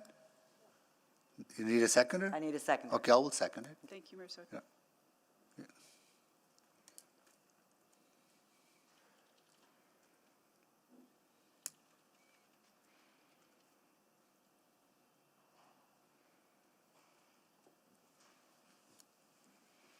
You want to make the introduction in the meantime? Sure. Yeah, like I said, I think there seems to be some confusion about, what is the current state of construction, which bike lanes are we talking about, what other active transportation would be impacted, what the contract or the implication of pausing some of these contracts right now. So what I'm considering, construction season, maybe coming to a close soon. Anyhow. So I think just having a review before next year's construction season might be an option that we could look at. Questions, Councillor Paquette? Just to speak. Okay, Councillor Salvador? Question to administration. Okay. Okay, just on the city's website, it talks about ongoing evaluation and monitoring. Talks about evaluation and monitoring of the active transportation network. Expansion will be ongoing and adjustments to adaptable infrastructure will be considered to ensure the network stays a safe and accessible transportation option. There will be an evaluation period of about 1 year to determine how the network is operating before any potential changes are considered. So there's already an embedded process. If changes or alterations may need to be made in the future to ensure that everyone's able to get around efficiently and safely. Is that my understanding? Yes, that's correct. Okay, and sorry, the timing of that would be as infrastructure goes in, sort of starts to clock about approximately a year after that infrastructure has been functioning? Yeah, that's correct. So on the adaptable infrastructure, the idea is to look at how it functions over the different seasons, ridership, operational nature of it, what we hear from the community.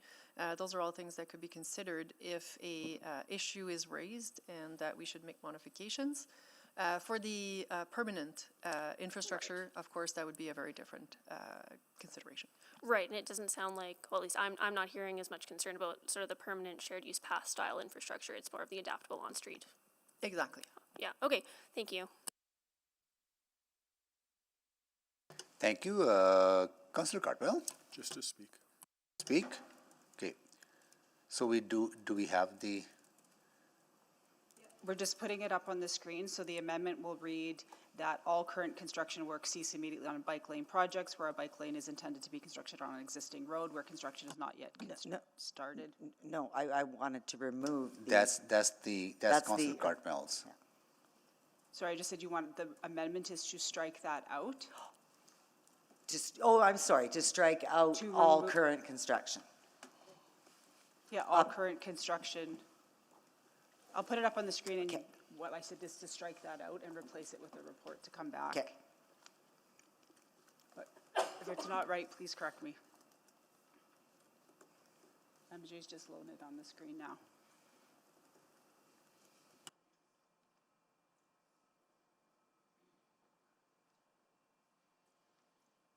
Be amended to delete and add.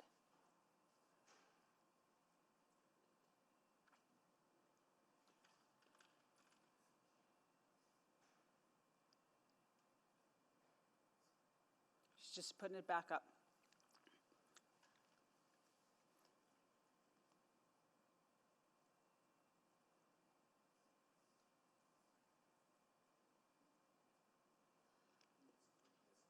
Let us get the motion on the...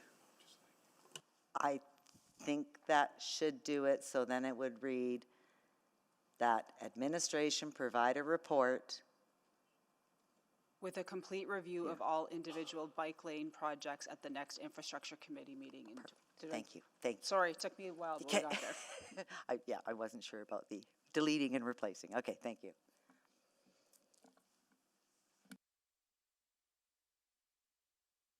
So, Councillor Paquette, you have questions now, right? Go ahead, please. Yeah, just a quick one. So we don't know when the construction season will end. It could be in 10 days, could be in 3 weeks. We don't know. But eventually, like, the time is running out, yeah? Yeah, construction season, it depends on the project and the weather. Yeah, I get your point. Okay. So how much work is actually going to begin between now and the end of construction season on these projects? The majority of the work that happens between construction season is in preparing our designs and getting ready to tender out for the future years. So we have to think about all those dimensions. Any groundbreaking between now and next few weeks? No, I'll let the team correct, but no, we're finishing up the work from this year and we'll get ready for next year construction season on these. So effectively, if we said seize immediately with the understanding that it was for the groundbreaking of new bike lanes, or provide a report, these are the same actions, effectively speaking, as far as what we would do physically anyway? I would say that's correct, except for the conversation you had around what ceasing immediately means, because there's some work not complete yet this year.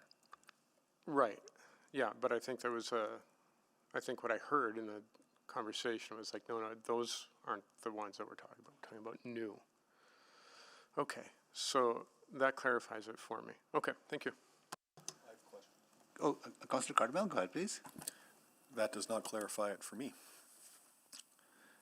So if this rewritten motion that says take construction work to the infrastructure committee passes, are we going to remove a curb, remove a handicap parking zone, make one way, do anything at all on 96th Street, or will it remain the same as it does today? Councillor, are you asking with this amendment on the floor? As amended, yeah. As amended, we would continue that work. So something would change on 96th Street. Correct. We would finish this year's work based on the amended motion as I see it. Something would change on 132nd Avenue. If we haven't completed all the work and we're still finishing, that's correct. So someone might start removing a sidewalk or removing a curb or digging a hole on 132nd Avenue. Yeah? That's correct. We would complete our work for this year based on the amended motion, as I say. Okay, so if the amended motion passes, things will happen. If my motion as originally written passed, things would stop. They are fundamentally different. I'm not even sure it's in order to amend it because they're completely different instructions. Clerk? So the motion as put on the floor is to give direction to stop work and bring a report back. Technically, the motion on the floor is to strike out part of the motion. I would leave it to you to rule it. It is substantially different, but it's up to the chair to decide. I agree with Councillor Cardwell. Like this is, two outcomes will be two opposite outcomes out of these motions. So if I would suggest that if you want to complete opposite outcome, then you move to strike down the original one, put a new one on. Or withdraw. I will withdraw, but I think I first want to have one question. Okay, go ahead. So then, so right now, if they have cut out a curb and we end up saying work to cease immediately, what happens with that open curb? Is it left there until a report comes back in February throughout the winter? No, and I mean, you're asking a lot of questions around status of current projects, so a lot of this is gray area of where we're at, but if we had exposed elements on a construction site, we would have to contain that site, ensure it is safe for the winter, regardless. So there may need to be some work if that, in your example, if that's there. So safe, does that mean we're just pouring back a curb again, or does that just mean fencing it off?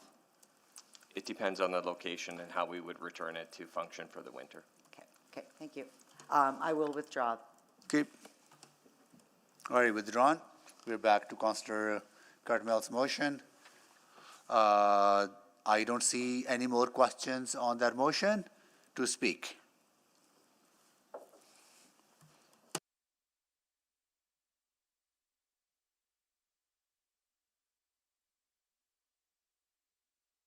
I'm sorry, Councillor Paquette, you have questions? Yeah, I am still unclear On?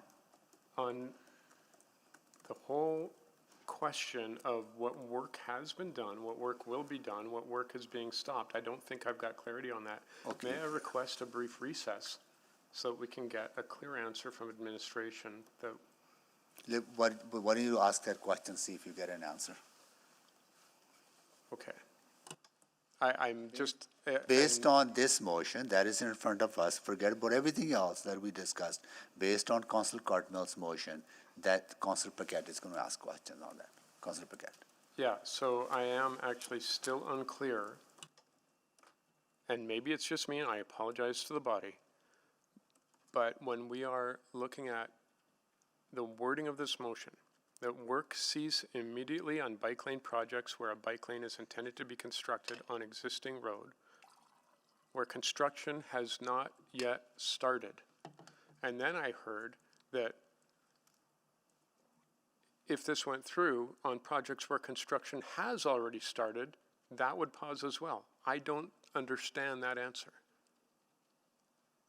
Yeah, that's fair, Councillor, and I think the example in Delton that Councillor Cartmel was bringing up, we have started work on it, but there's different elements and phases of it, and we have a contractor ready to finish that work, and that would be a gray zone where we'd have to look at that interpretation.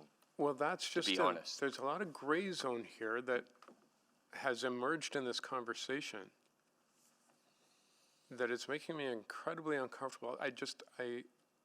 So when I asked about, the end of construction season and things stop, and I was told that we weren't going to start any new bike lane construction in that time period. And then I hear that that's substantially different from seizing any new bike lane construction. That's where I'm unclear, because that seems to be a very, very simple concept. Break ground or don't break ground. If you haven't broken ground, don't start. If you have, this is not a cessation of that work, because that construction has already begun, according to the wording of this motion, and that's why I'm unclear. Yeah, I understand. I have lots of people on the call here too if they want to jump in to try and assist, but we're really in that we'd have to go and assess each of those to see where we'd classify if there's work like a block by block that hasn't begun versus a neighborhood piece of work that we're working on within the contract. Perhaps I can jump in and maybe provide an example for a little bit of clarity. So this active transportation network expansion program is a little bit of a different and a unique project in that it's not all typical construction. Some of it is infrastructure that we've often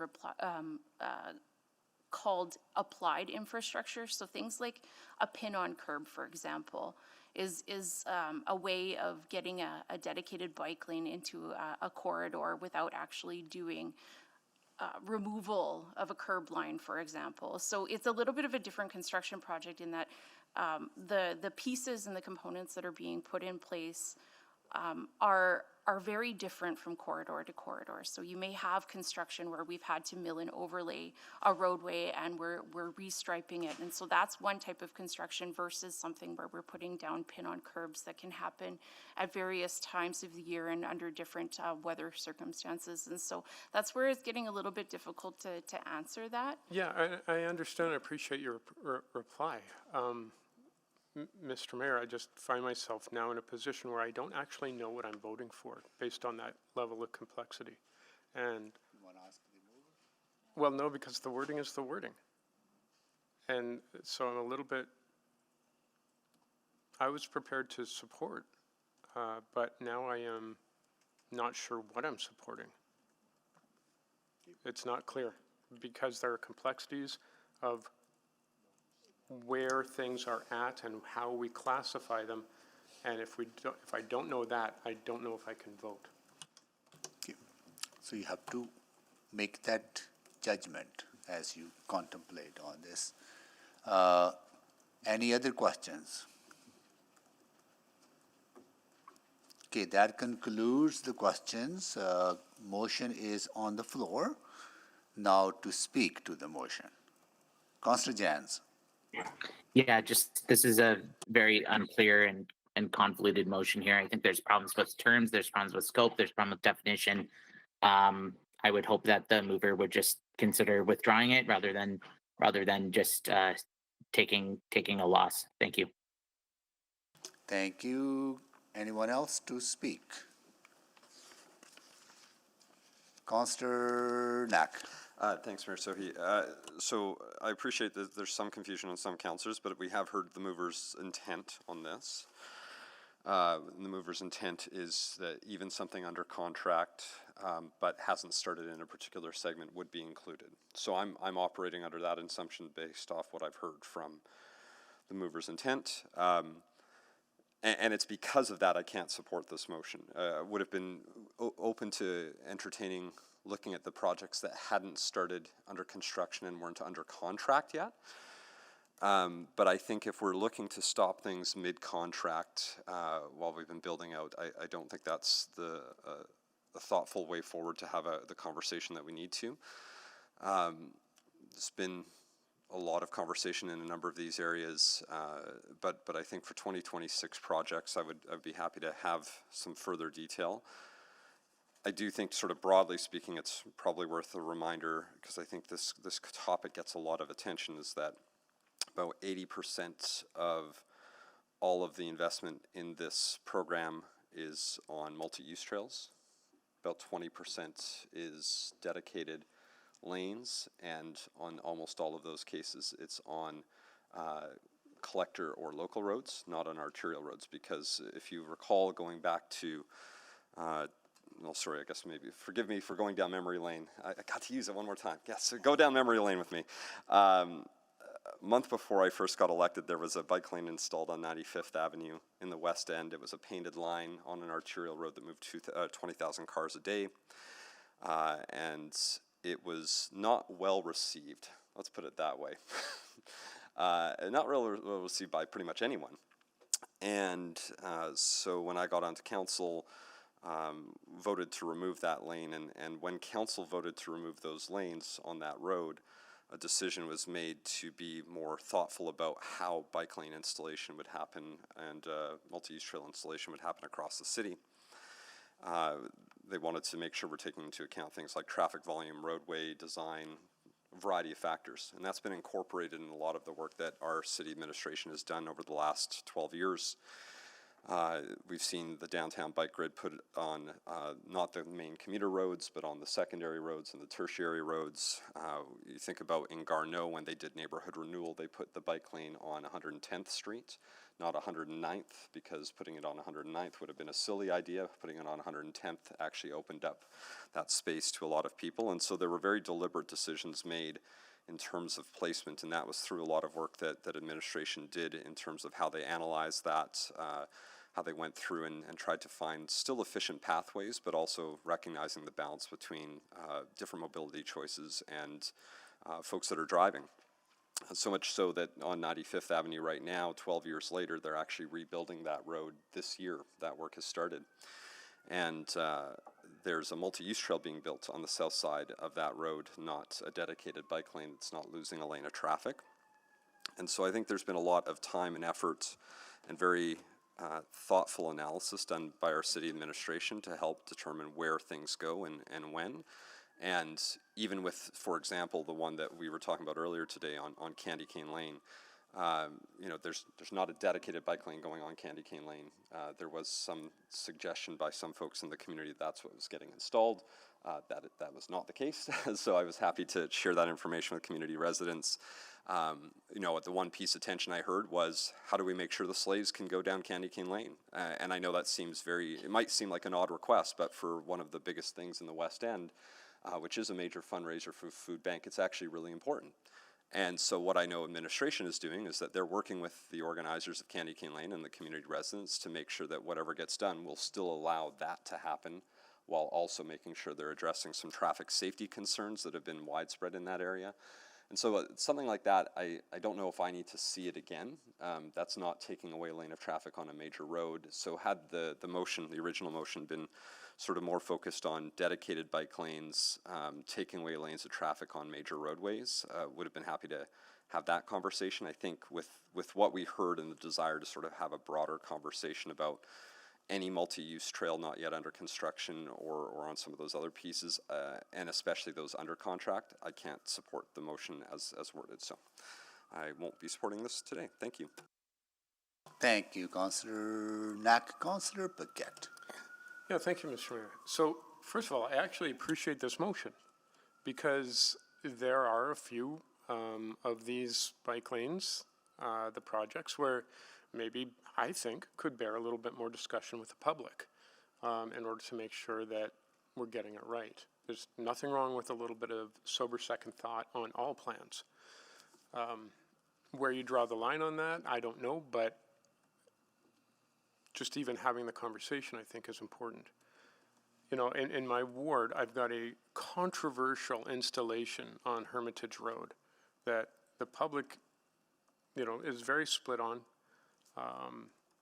And I understand why, because it actually has caused a bunch of issues when it comes to spring cleanup, trash, you know, questions about usage because it's the old thing. You've got the sidewalk and the bike lane, reduced lanes in the winter. Things got really, really cramped with the windrows. Like, that's real. Those are very real community concerns. And it was difficult for snow and ice control to get in there to do the job because it was a little bit cramped or they didn't have the right tools. So that's not part of the bike lane plan. So this motion has no bearing on that one way or the other, but it's that feeling that the public can have that they're not being heard on some of these issues. That doesn't mean that everyone gets a veto, but everyone should be heard. If everyone got a veto, I don't think anything would ever happen in the city, frankly. But if we had a motion on the floor that showed specific projects where we know that there are some issues that the community would love to be addressed, that I would happily vote for. But I'm a little bit worried about the seize immediately. I wouldn't have mind just getting that list of lanes and a report back to Infrastructure Committee, because barring a little bit here and there, the impact is very similar in certain circumstances, not all. And so I also worry about the cost of change orders, because maybe you've got like 100 people in a neighborhood who really don't want that bike lane in. Do we do change orders for that when maybe 500 people are like, yeah, that's fine?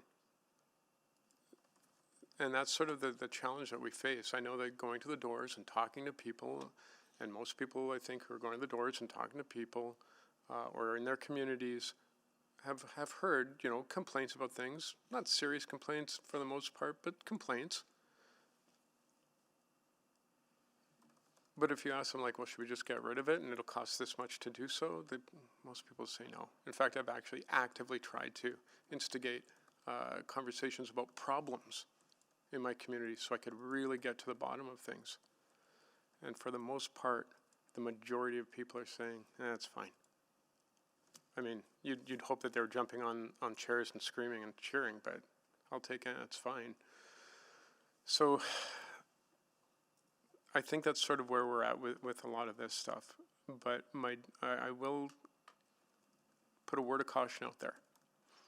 And that is that even for people who are supportive of the bike lane plan, in some neighborhoods, they do feel like there might be a little bit of overkill in that plan for their neighborhood, while they still support the entire process and want the infrastructure in their neighborhood. And if we're not listening to those voices, that's a problem. So I understand what this motion is trying to address, and I do wish that we had another motion, and now I feel like maybe I could have made that motion, except I don't have any bike lane plan problems in my ward. So I'll leave it at that. I did intend to support this, but because of the sort of blanket on things, and I think about where that leaves us in a lot of gray areas, I won't be supporting this, but I do look forward to more robust conversations and something similar to the list that I mentioned coming back maybe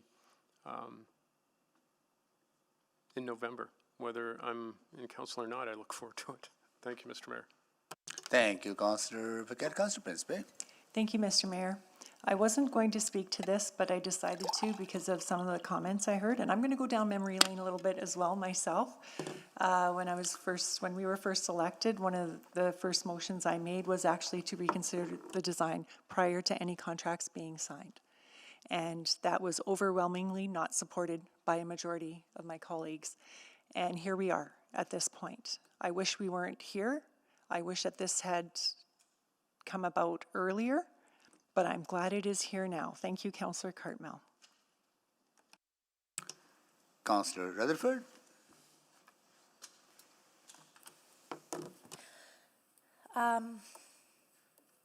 Yeah, I wasn't going to speak to this either, but I just want to speak a little bit to the piece around engagement, because I do see, and I've raised the same tensions about the bike plan acceleration with the limited engagement, the option 3. And I, since we're all going down memory lane, was very vocal in my caution, because in fact my capstone talked about in my master's was about engagement at the municipal level, and it actually was a case study in Red Deer with bike lanes. So I knew exactly where we were going to head down this path. But like everyone at this table, sometimes we all have really good thoughts and they don't always get heard by the rest of the assembly at the time, right? But I don't think that that's the case for neighborhood renewal. I don't think that's the case for 132 Ave. I don't think that's the case for Dunluce.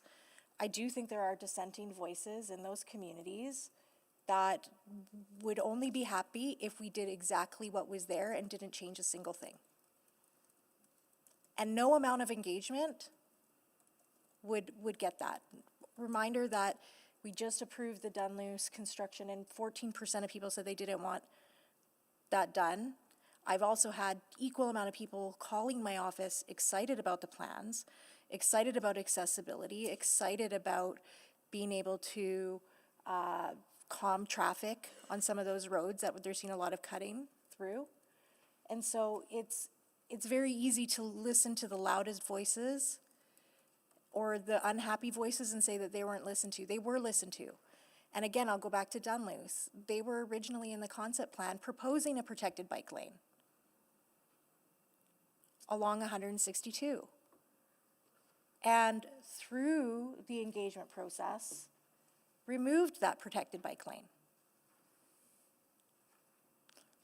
Amongst other things that they adjusted and adapted, like they were going to do a path through a tree stand that is very beloved by the community, and they removed that path.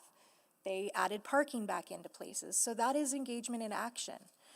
But democracy and engagement is not saying that this is your position, and unless you get that position, you're not listened to.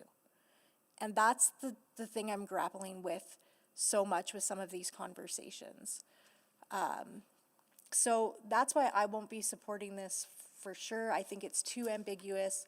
I think it's opens up too much, and to Councillor Cartmell's point, and I remember really early on in the term,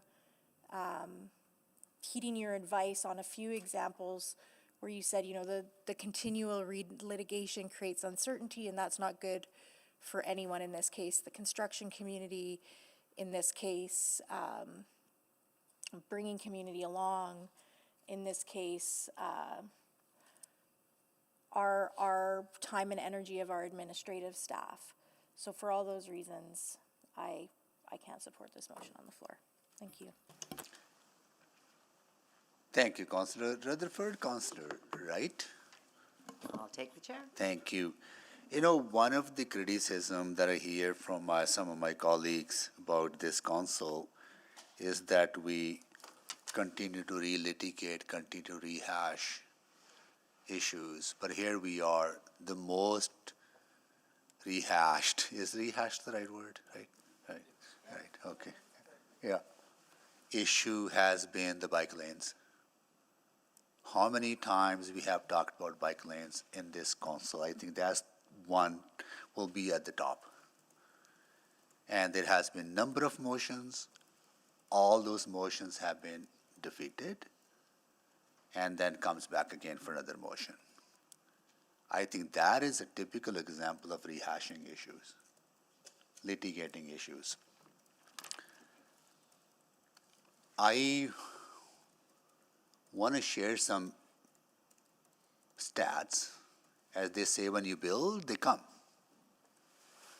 We have seen 7% increase from 2022 to 2024 in the usage of bike lanes and wheeled mobility, and with a 43% increase in colder months. And the downtown bicycle counts rose over 15% between that time frame. And there's more information on the city's website, Jeremy, if you want to look at it. On-street bike lanes make up a small portion, less than 1%, of Edmonton's extensive 11,300 kilometer road network. Less than 1% on-street bike lanes. Shared pathways, which are off-street, make up around 80% of Edmonton's active transportation infrastructure. So they do not impede the flow of vehicular traffic. Active Transportation Network Expansion Program, the $100 million program that we often refer to, make up just 2% of the overall transportation infrastructure budget, which is approximately $5 million in this budget cycle. Just 2%. So those are the real facts. And people in our city deserve to move around the way they choose to move around, or the options that are available to them when they don't have other modes of transportation, when they rely on active modes of transportation. They have the same right to move around our city in the safest way they deserve. I think that is the lens I apply, that we are building a city for all Edmontonians. Yes, infrastructure construction does cause concerns, it does impact people, but we also need to recognize that as you build city, and those impacts are going to be there, and we need to mitigate those impacts. In some cases, they are mitigated. In some cases, they are not mitigatable. And that's the reality of change. But at the end of the day, we have a responsibility to provide safe transportation infrastructure, including active modes of transportation for all Edmontonians. And we are doing that. I am proud that we are doing that. And we are seeing the results. More and more people using those bike lanes and active modes of transportation. And as we build more people will use them. Okay. I will take the chair back and go to Councillor Cartmel to close. Thank you, Mayor Sohi. So I've got a couple of memory roads to go down. 1978, we moved to Castle Downs. There's still not a high school in Castle Downs. Now, there's a Catholic one coming, maybe a public one coming. But the people in Castle Downs predominantly go to Queenie and O'Leary. They don't have a choice about how to get there. Bus service is not great because it's not direct. You can't ride a bike from Castle Downs to Queenie in a meaningful way. Bike lanes or no bike lanes, that's a long journey. Middle of January, you're in a car. More correctly, your parents are in a car. That car isn't getting anywhere near the front door if this bike lane goes forward. We talk about the safety of people. I've talked to the people on 96th Street. There's 3 handicap parking spots within a block for people that are on fixed incomes, and we need those sites so the home care can come to their door so they can be picked up. They're afraid to use their back alley because their back alley isn't safe. Talk to a father in Alberta Avenue who says, yeah, you on the premise of safe biking, you're going to give me a bike lane. But my kid's bike gets stolen once a month. I don't need a bike lane, I need safety. This is the second time in the matter of a week that I've heard about engagement and about how we have purposely reduced the opportunity for engagement because it just delays things too much. It delays bike lanes, it delays housing. I kind of wonder what Councillor Henderson would think, because he went all the way to Australia to receive a gift, an award, a commendation for how we used to do engagement, something we've backed away from in this term. Another load I'm going to go down, a memory lane I'm going to go down is on Terwilliger Drive. A project I would note that has dedicated transit lanes and has got 10 kilometers of bikes and 3 dedicated bridges. It has tens of millions of dollars of bike lane infrastructure, or bike plan infrastructure. And the engagement on that project included going to every community league at least 3 times. There has been so many community meetings that I can't count them all. There was one roughly 4 years ago that had over 700 attendees. It's still the record for a public engagement session in one evening. But the last one had less than 50 by my count. Because all of that engagement means everybody knows exactly what's happening on that project. They don't all love it. I still get the email that says any bike lane is a bad bike lane or any bike path is a bad bike path and why are we wasting so much money on this? But no one in that community can reasonably claim that they don't know what's going on. But there's people in other communities that can reasonably claim that they don't know what's going on. And to say that, well, the website says, and the website says we'll check back in, or, you know, these kinds of arguments. Well, the website might say that, but if you don't know anything about the project, you certainly don't know about the website. And on the premise that, well, we'll check in a year and see if it works, after we've, you know, spent tens of millions of dollars plowing 132nd Avenue under, what if it doesn't work? Are we going to spend tens of millions of dollars turning it back? Nope. The damage has not been done yet. And sure, we've spent tens of thousands on design, but the idea that tens of thousands on design means we should spend tens of millions on construction is the sunk cost fallacy. We are not going to lose much here. Even if a contractor says, well, you stopped my work prematurely, we are at a point in the season where there is seasonal contingencies. They would actually have to prove damage. They'd actually have to prove that they hadn't built into their contract the potential that work would stop in September and would continue in the spring. So the idea that this raises all signs of contractual costs and contractual interruptions doesn't wash. This is seasonal work. And finally, this conversation that has dipped into semantics. Well, it's very clear if you look out your front door and it's supposed to get a bike lane and it's not there yet and no one's dug a hole and no one's removed a curb and the signs haven't moved, then work hasn't started. So this semantic idea that, well, work started 3 blocks away, so we have to do the work on your block too because reasons, doesn't wash. Doesn't wash in the court of public opinion at all. And so this is the last chance for this council to say, okay, yes, we've heard repeated criticisms about bike lanes. It's the last chance to say, okay, we hear you, we're going to stop, the stop isn't going to cause a lot of damage, we'll take a look and hear from you before we proceed again. It is not that big a deal to do. And to do otherwise is to hide behind those semantic arguments and hide behind the confusion, hide behind the gray area, but not actually do what the people have asked us to do. Thank you, Councillor Cardinal. Please vote.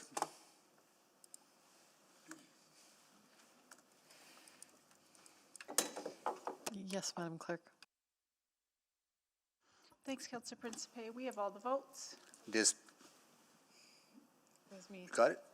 Sorry, was it you that said that? Yes. My apologies. But thank you, and thank you. We have all the votes. Got all the votes? Yep. Please display the votes.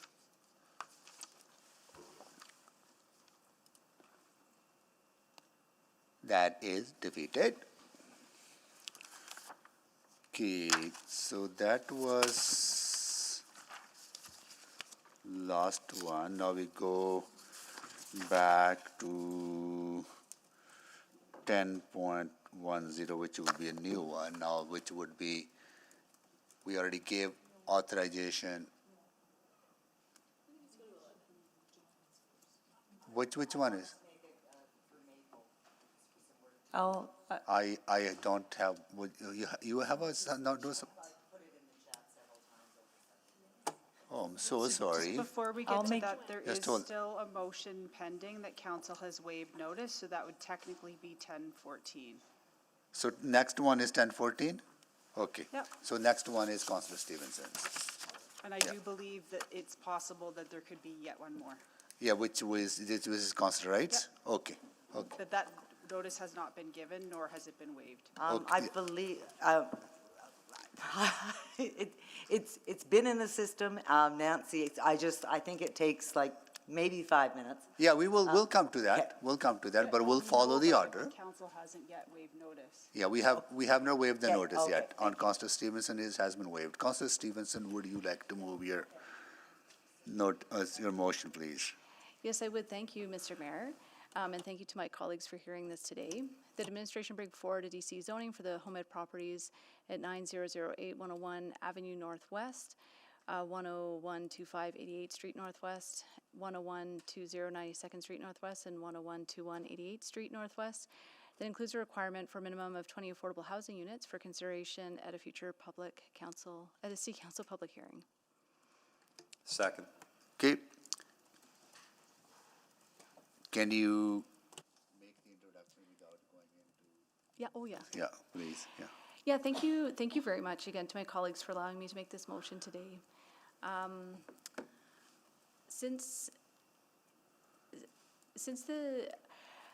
As a city, we have a goal of achieving a minimum of 16% affordable housing in every neighborhood.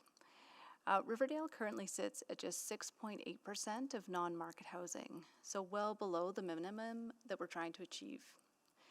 The intent of this potential rezoning would be to help ensure that the existing supply of affordable housing in Riverdale could be retained, while potentially opening up redevelopment opportunities for additional housing units on this site. I appreciate this is an unusual approach for us to take, and I know we'll have a robust conversation about it. But I would note that it's not necessarily unprecedented. The adoption of our new zoning bylaw entailed the rezoning of every property in Edmonton, and more recently with priority growth areas, we were able to advance those rezonings to align with our strategic objectives. Zoning is an important tool for us to achieve our land use plans, and again, consideration of this rezoning could help us achieve our 16% threshold. I do want to flag that the decision before us today is not the actual rezoning. That would come at a later public hearing where all members of the public would be able to speak and share their thoughts. This motion today just provides an opportunity for us to at least consider that chance to retain affordable housing in a central, amenity-rich neighborhood in a community where all neighbors are embraced. Thank you.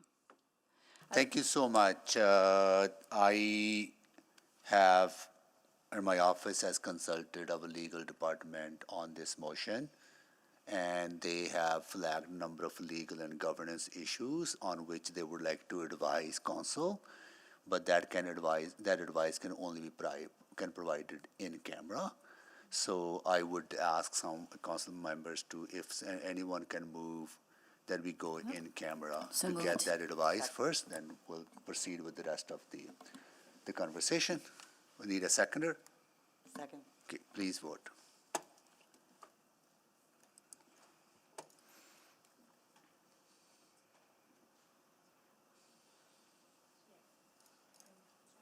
Yeah. To going in camera? Okay, just quick. I'll explain to the folks. Sorry, the vote is live. Would you like me to stop the vote? Yes, please, Thank you. if you don't mind, because there are members of the public in the audience that are interested in this item, right? The way the process works, we will come back in public to debate this publicly as well, but we need to seek some legal guidance from our legal counsel on this matter. So that can only be provided without the presence of the public. So I hope you would understand that once we have concluded that in private conversation with our legal folks, then we'll come back in the public to discuss this further if that is possible to do so after seeking that advice. Thank you so much for the inconvenience, and thank you so much. I know you've been here for all day to watch this conversation. So I hope you would understand. Thank you so much. Yeah. No, Sorry, Okay. Please, there's a motion on, go in camera, please vote. MJ's just sending it out.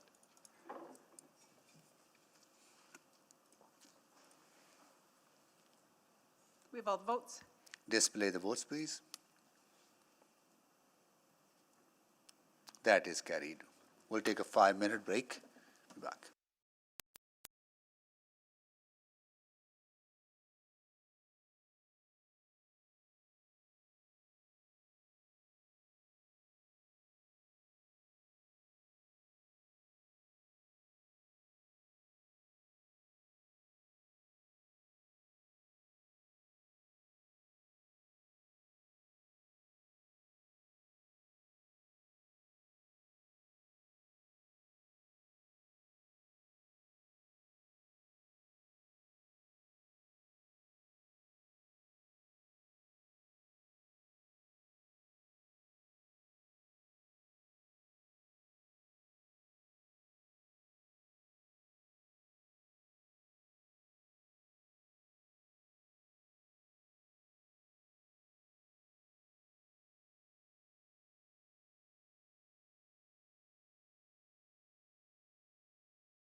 to make a motion to waive the rules.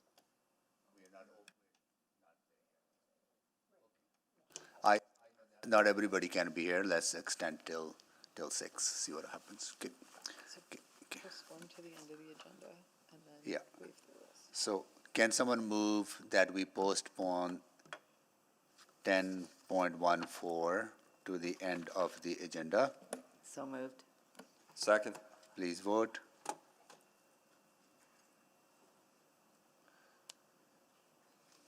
I'm just putting it into the system.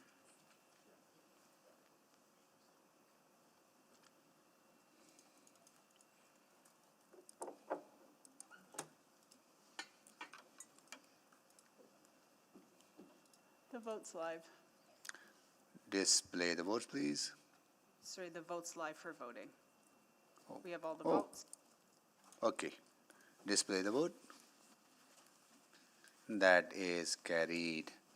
So we, just folks walking in, we are going to come back to that item later on. We're going to go to our next item, which is to waive notice for Councillor Wright. I'll make a motion that we waive the rules to allow Councillor Wright to make a motion without customary notice. Second. Okay, please vote.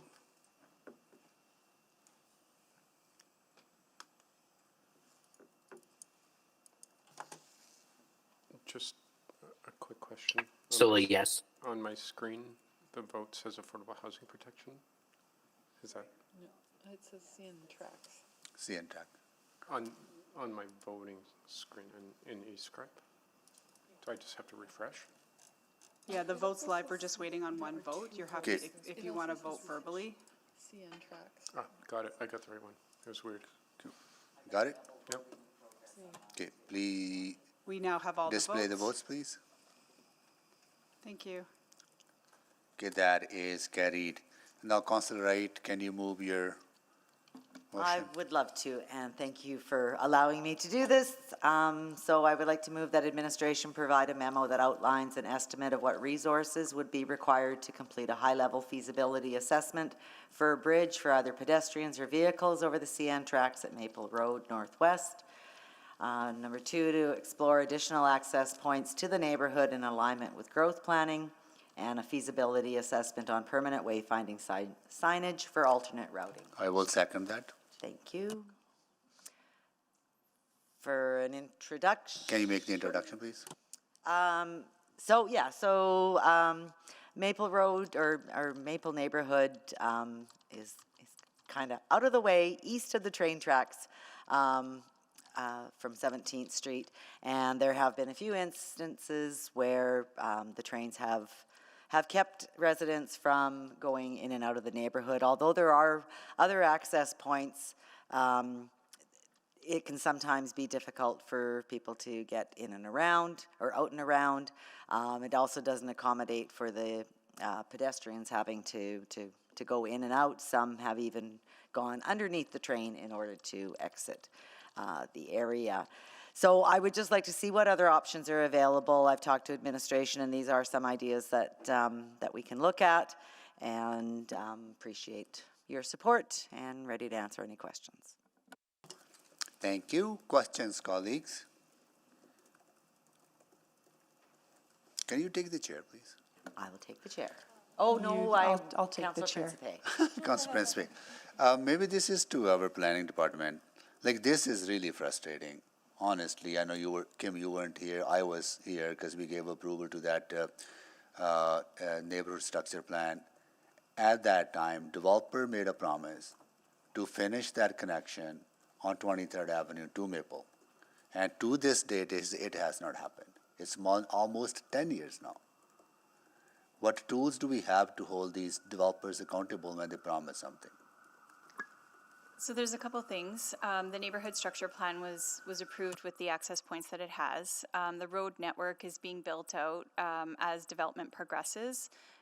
We see development progressing further to the south, and so there is that temporary access which will be staged and required through subdivision and servicing agreements where the developers are obligated to improve it. when it comes to adding a new access, that's challenging, just given the level that the neighborhood has built out.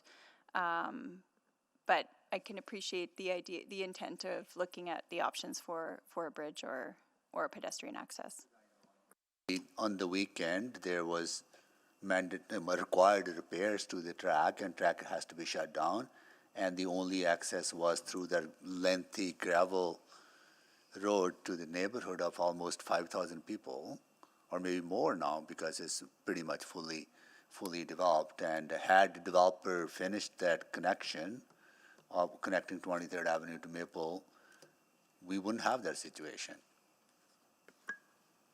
I can appreciate that, and I believe we do some maintenance on it. I'm not sure if anyone from the team can speak to that, but yeah, it's important feedback, and we're working with the industry in terms of staging and phasing additional improvements. Because I sat in that chair, right, when we gave that approval, and I raised this concern with the developer. I know I've got to go back, listen to but I know there wasn't in the body of the area structure plan approval, but there was a strong commitment from the developer to finish it, right?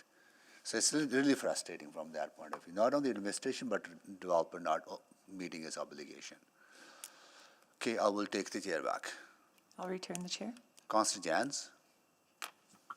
Thank you. To administration, how much of this is on the railway themselves? I'm looking at Canada's grade crossing regulations, specifically section 97.2.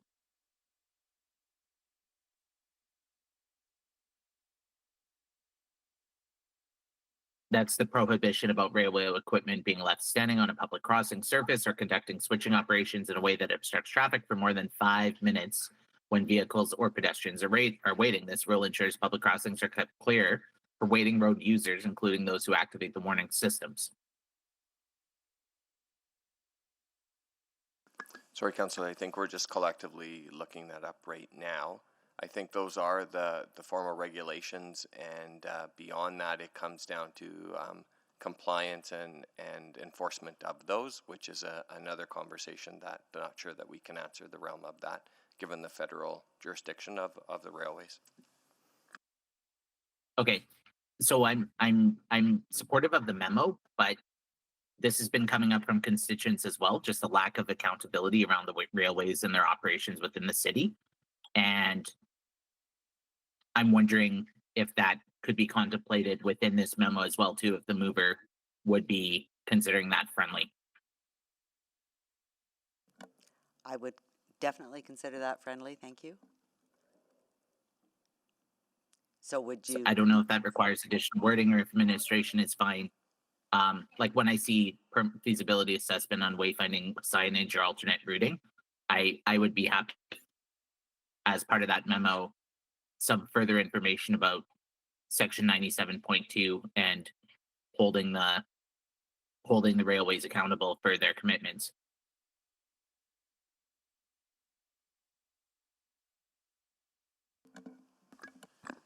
I don't know if that's friendly, if the administration needs anything further.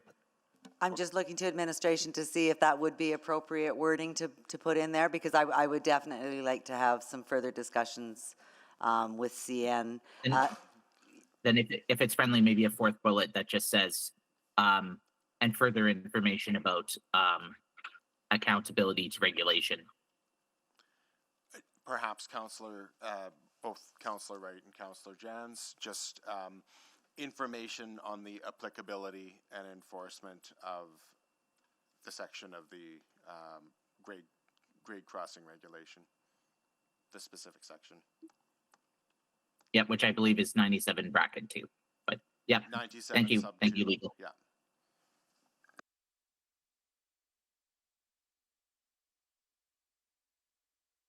Okay, that's friendly. Okay. Anything else, Councillor Jans? Nothing further. Councillor Wright? Thank you. Kim, you'd said that it's the responsibility of the developer, and they were committed, and Mayor Sohi said they were committed to it. But at what point do we make that commitment stick? Even just upgrade to the West West Railway Road, from gravel to, I don't know, even like an asphalt, you know, whether or not it gets paved, like with regular pavement, or what is it called? Coal top, I think is the other term. I believe we maintain that, that part of the road. What developers are responsible for is for the new alignment and access. So I'm just trying to pull up the details here as we are speaking to see where it's timing commitments. Okay. So I can follow up with more information on that. Okay, because that would be wonderful. But there's nothing, and I think I've asked this before, there's nothing that triggers the developer to actually start building. Like it's left up to them to determine. Yeah, the owner or the developer of the area will advance subdivisions based on market demand to build more housing. And when those subdivisions come in, they're evaluated and conditions are applied to improve roads, dedicate parks, things like that. And so that's done incrementally through the development of a neighborhood. Right, so there's recommended guidelines, but there's nothing to trigger that says when traffic volume reaches this, you got to start building that road. We do look at traffic volumes to help inform when those conditions are triggered. But triggered and compel the developer to start building the road, or just suggest that they start building the road? No, if the traffic volumes warrant further improvements to the road that are developer responsibility, that becomes a condition of their subdivision. And so then when they enter into a servicing agreement, that finalizes that commitment and the timelines associated with constructing it. So arterial roads and any of those commitments, generally, there's a 2-year commitment in terms of that construction. Okay. So the other thing that I was wondering about is when the development of the old Mill Creek nursery lands to the south of Maple and Tamarack start getting developed, is there any way to, in the development permit or at some stage, to have a road built east to west from 34th Street into the Tamarack Maple neighborhoods? I might need to follow up on that one, Councillor Wright. The details, I'm not sure. Some elements of 17th Street, I believe, are city responsibility in terms of the arterial roadway requirements, and so you might be referring to a different point. So I just need to maybe follow up on that one. Okay, well, if I can get some movement on this and something to inform the residents in the area, that'd be wonderful. Thank you very much. Thank you, Councillor Wright. Okay, that concludes the questions. Anyone to speak?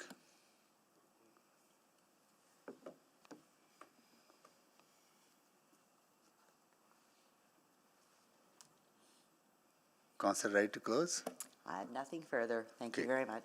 Please vote. Yes. Thanks, Councillor Jans.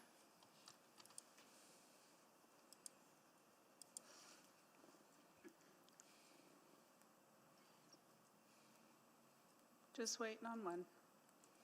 We have all the votes. Display the votes, please.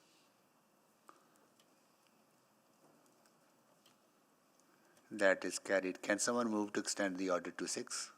So moved. Second. Okay, please vote.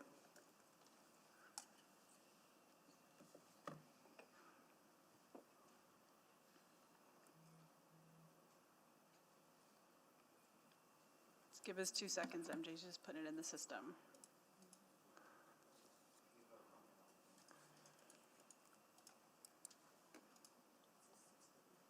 It says 6:30, but it's in spirit just to 6. 6, yeah.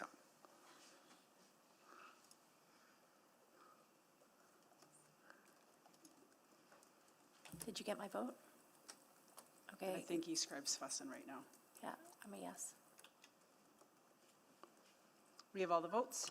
Display the votes, please. Thank you. Can we deal with notice of motions and motions without customary notice? Not really. They're not having any. Well, when would you make them?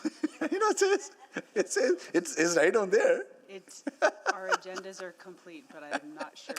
Okay, so we have one item remaining on the agenda, which is 1.1 for the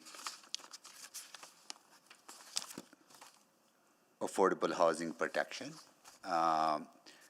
We are awaiting some information, so until then, there's nothing on the agenda. We're going to take A 30-minute recess? 30-minute recess. I'll be back. If 30 minutes or maybe less. Can you give me 2 seconds? Yeah, I'm going to give you 2 seconds.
Why don't you just give us, or why don't you have a break for 15 minutes, and then if we need to extend again, we can do so.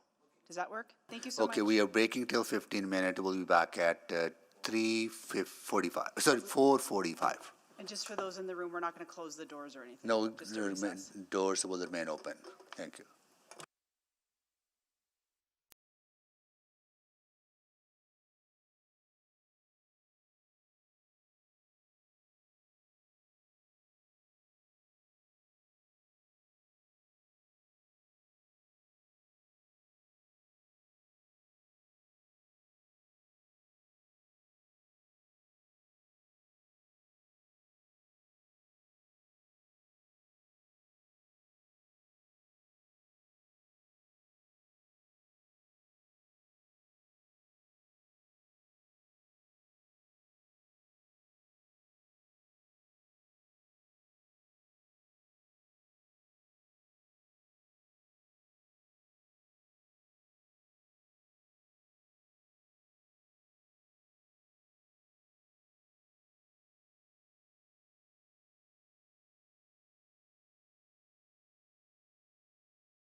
Back to order. Oh, 2-minute warning. 20 seconds warning, Councillor Jans is here.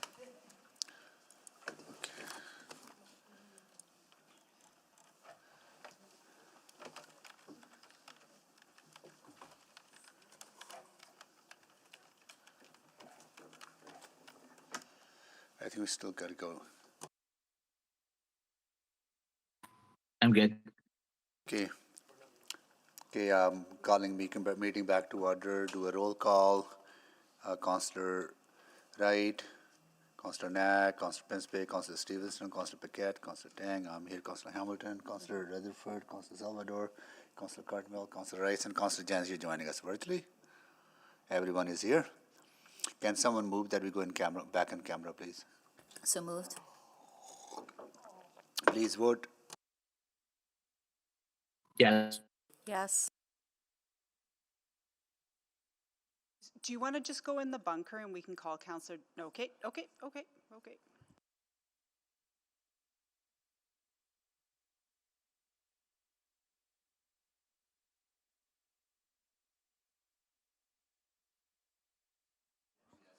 Just sending the vote out now. Thank you, Mayor Sohi.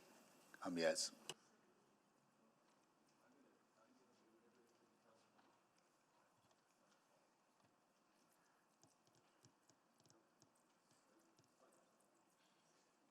Just waiting for one more vote. Yes. Thank you. We have all the votes. I'm so sorry. I'm going to ask everyone to once again clear the room. Sorry about that.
The cameras are back on and security will open the door shortly. But you're broadcasting live and the light's out. Okay, Can you we are back in public.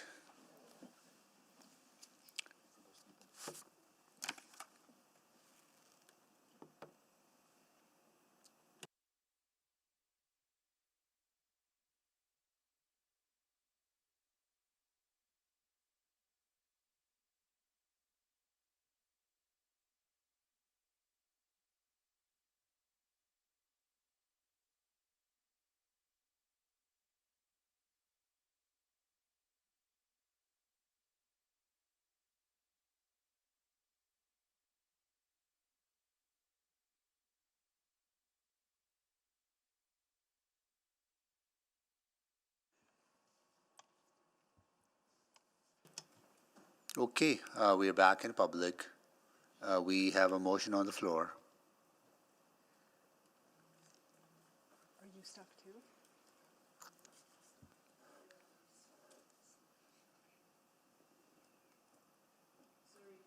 eScribe is working for MJ and I, but the screen does not demonstrate that it is, but it is, and we can see what's going on. So my apologies. But we're ready whenever you are. Okay. Can see the people on the list. Yep. Just give us 2 seconds and I'll just pull it up here. There's no one on the list to speak right now. Okay.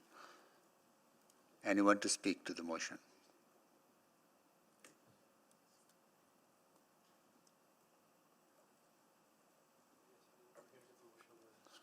We can't. It's the. I can't get anything on the screen. We're just, Erin's just trying to refresh her screen, but we can see it is working, just there's no one on the screen.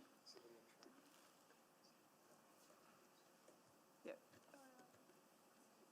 2 seconds, we're gonna see if I can present without breaking anything. Oh, and with that, we're fixed. Okay. Here we go. Here's the. Anyone to speak? Councillor Stevenson to close.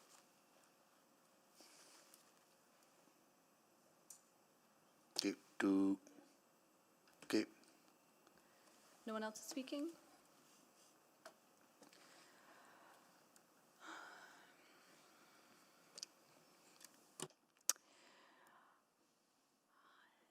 So we have spent too much of our time in these chambers hearing from communities that are resistant to affordable housing in their neighborhoods.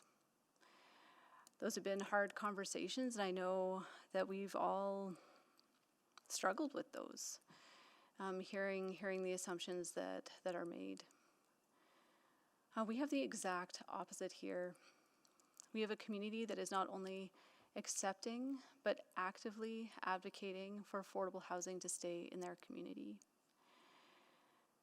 And while not perfect, the potential of this rezoning offers a chance to keep this important land use in place.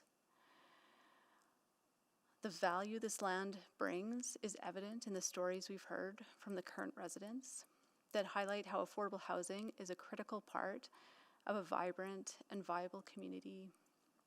Like Blair, who has joined us these past 2 days, who has called Riverdale Place home for the past 17 years, who's also an active volunteer and leader on the Community League.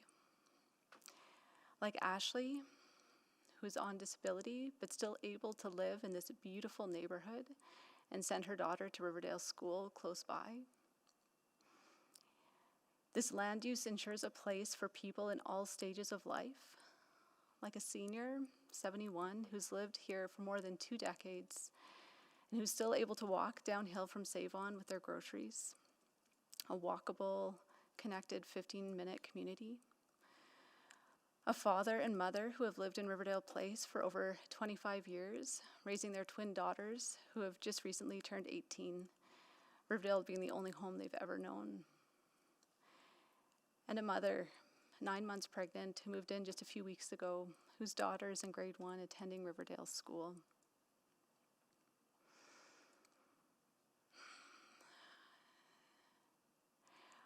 I remind my colleagues not only of these stories, I remind us of our policies and our goals of providing affordable housing in every neighborhood to meet the needs of the community, a commitment to have housing options in every neighborhood.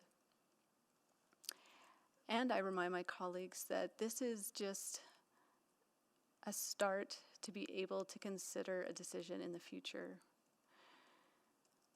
There would be a rezoning at public hearing where there can be further conversation, further consideration. But without this motion, we lose that opportunity.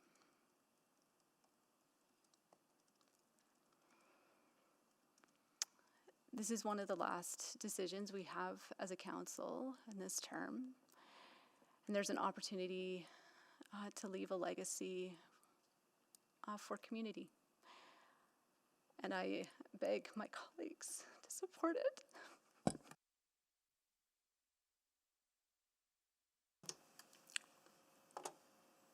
Please vote. Yes. Thanks, Councillor Rutherford. Yes, Madam Clerk. Thanks, Councillor Hamilton.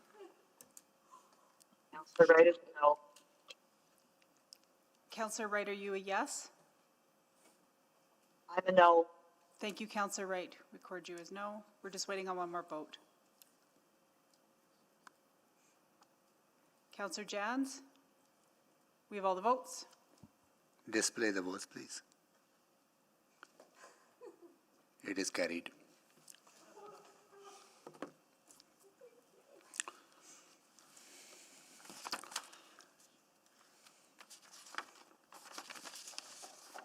No, can't clap.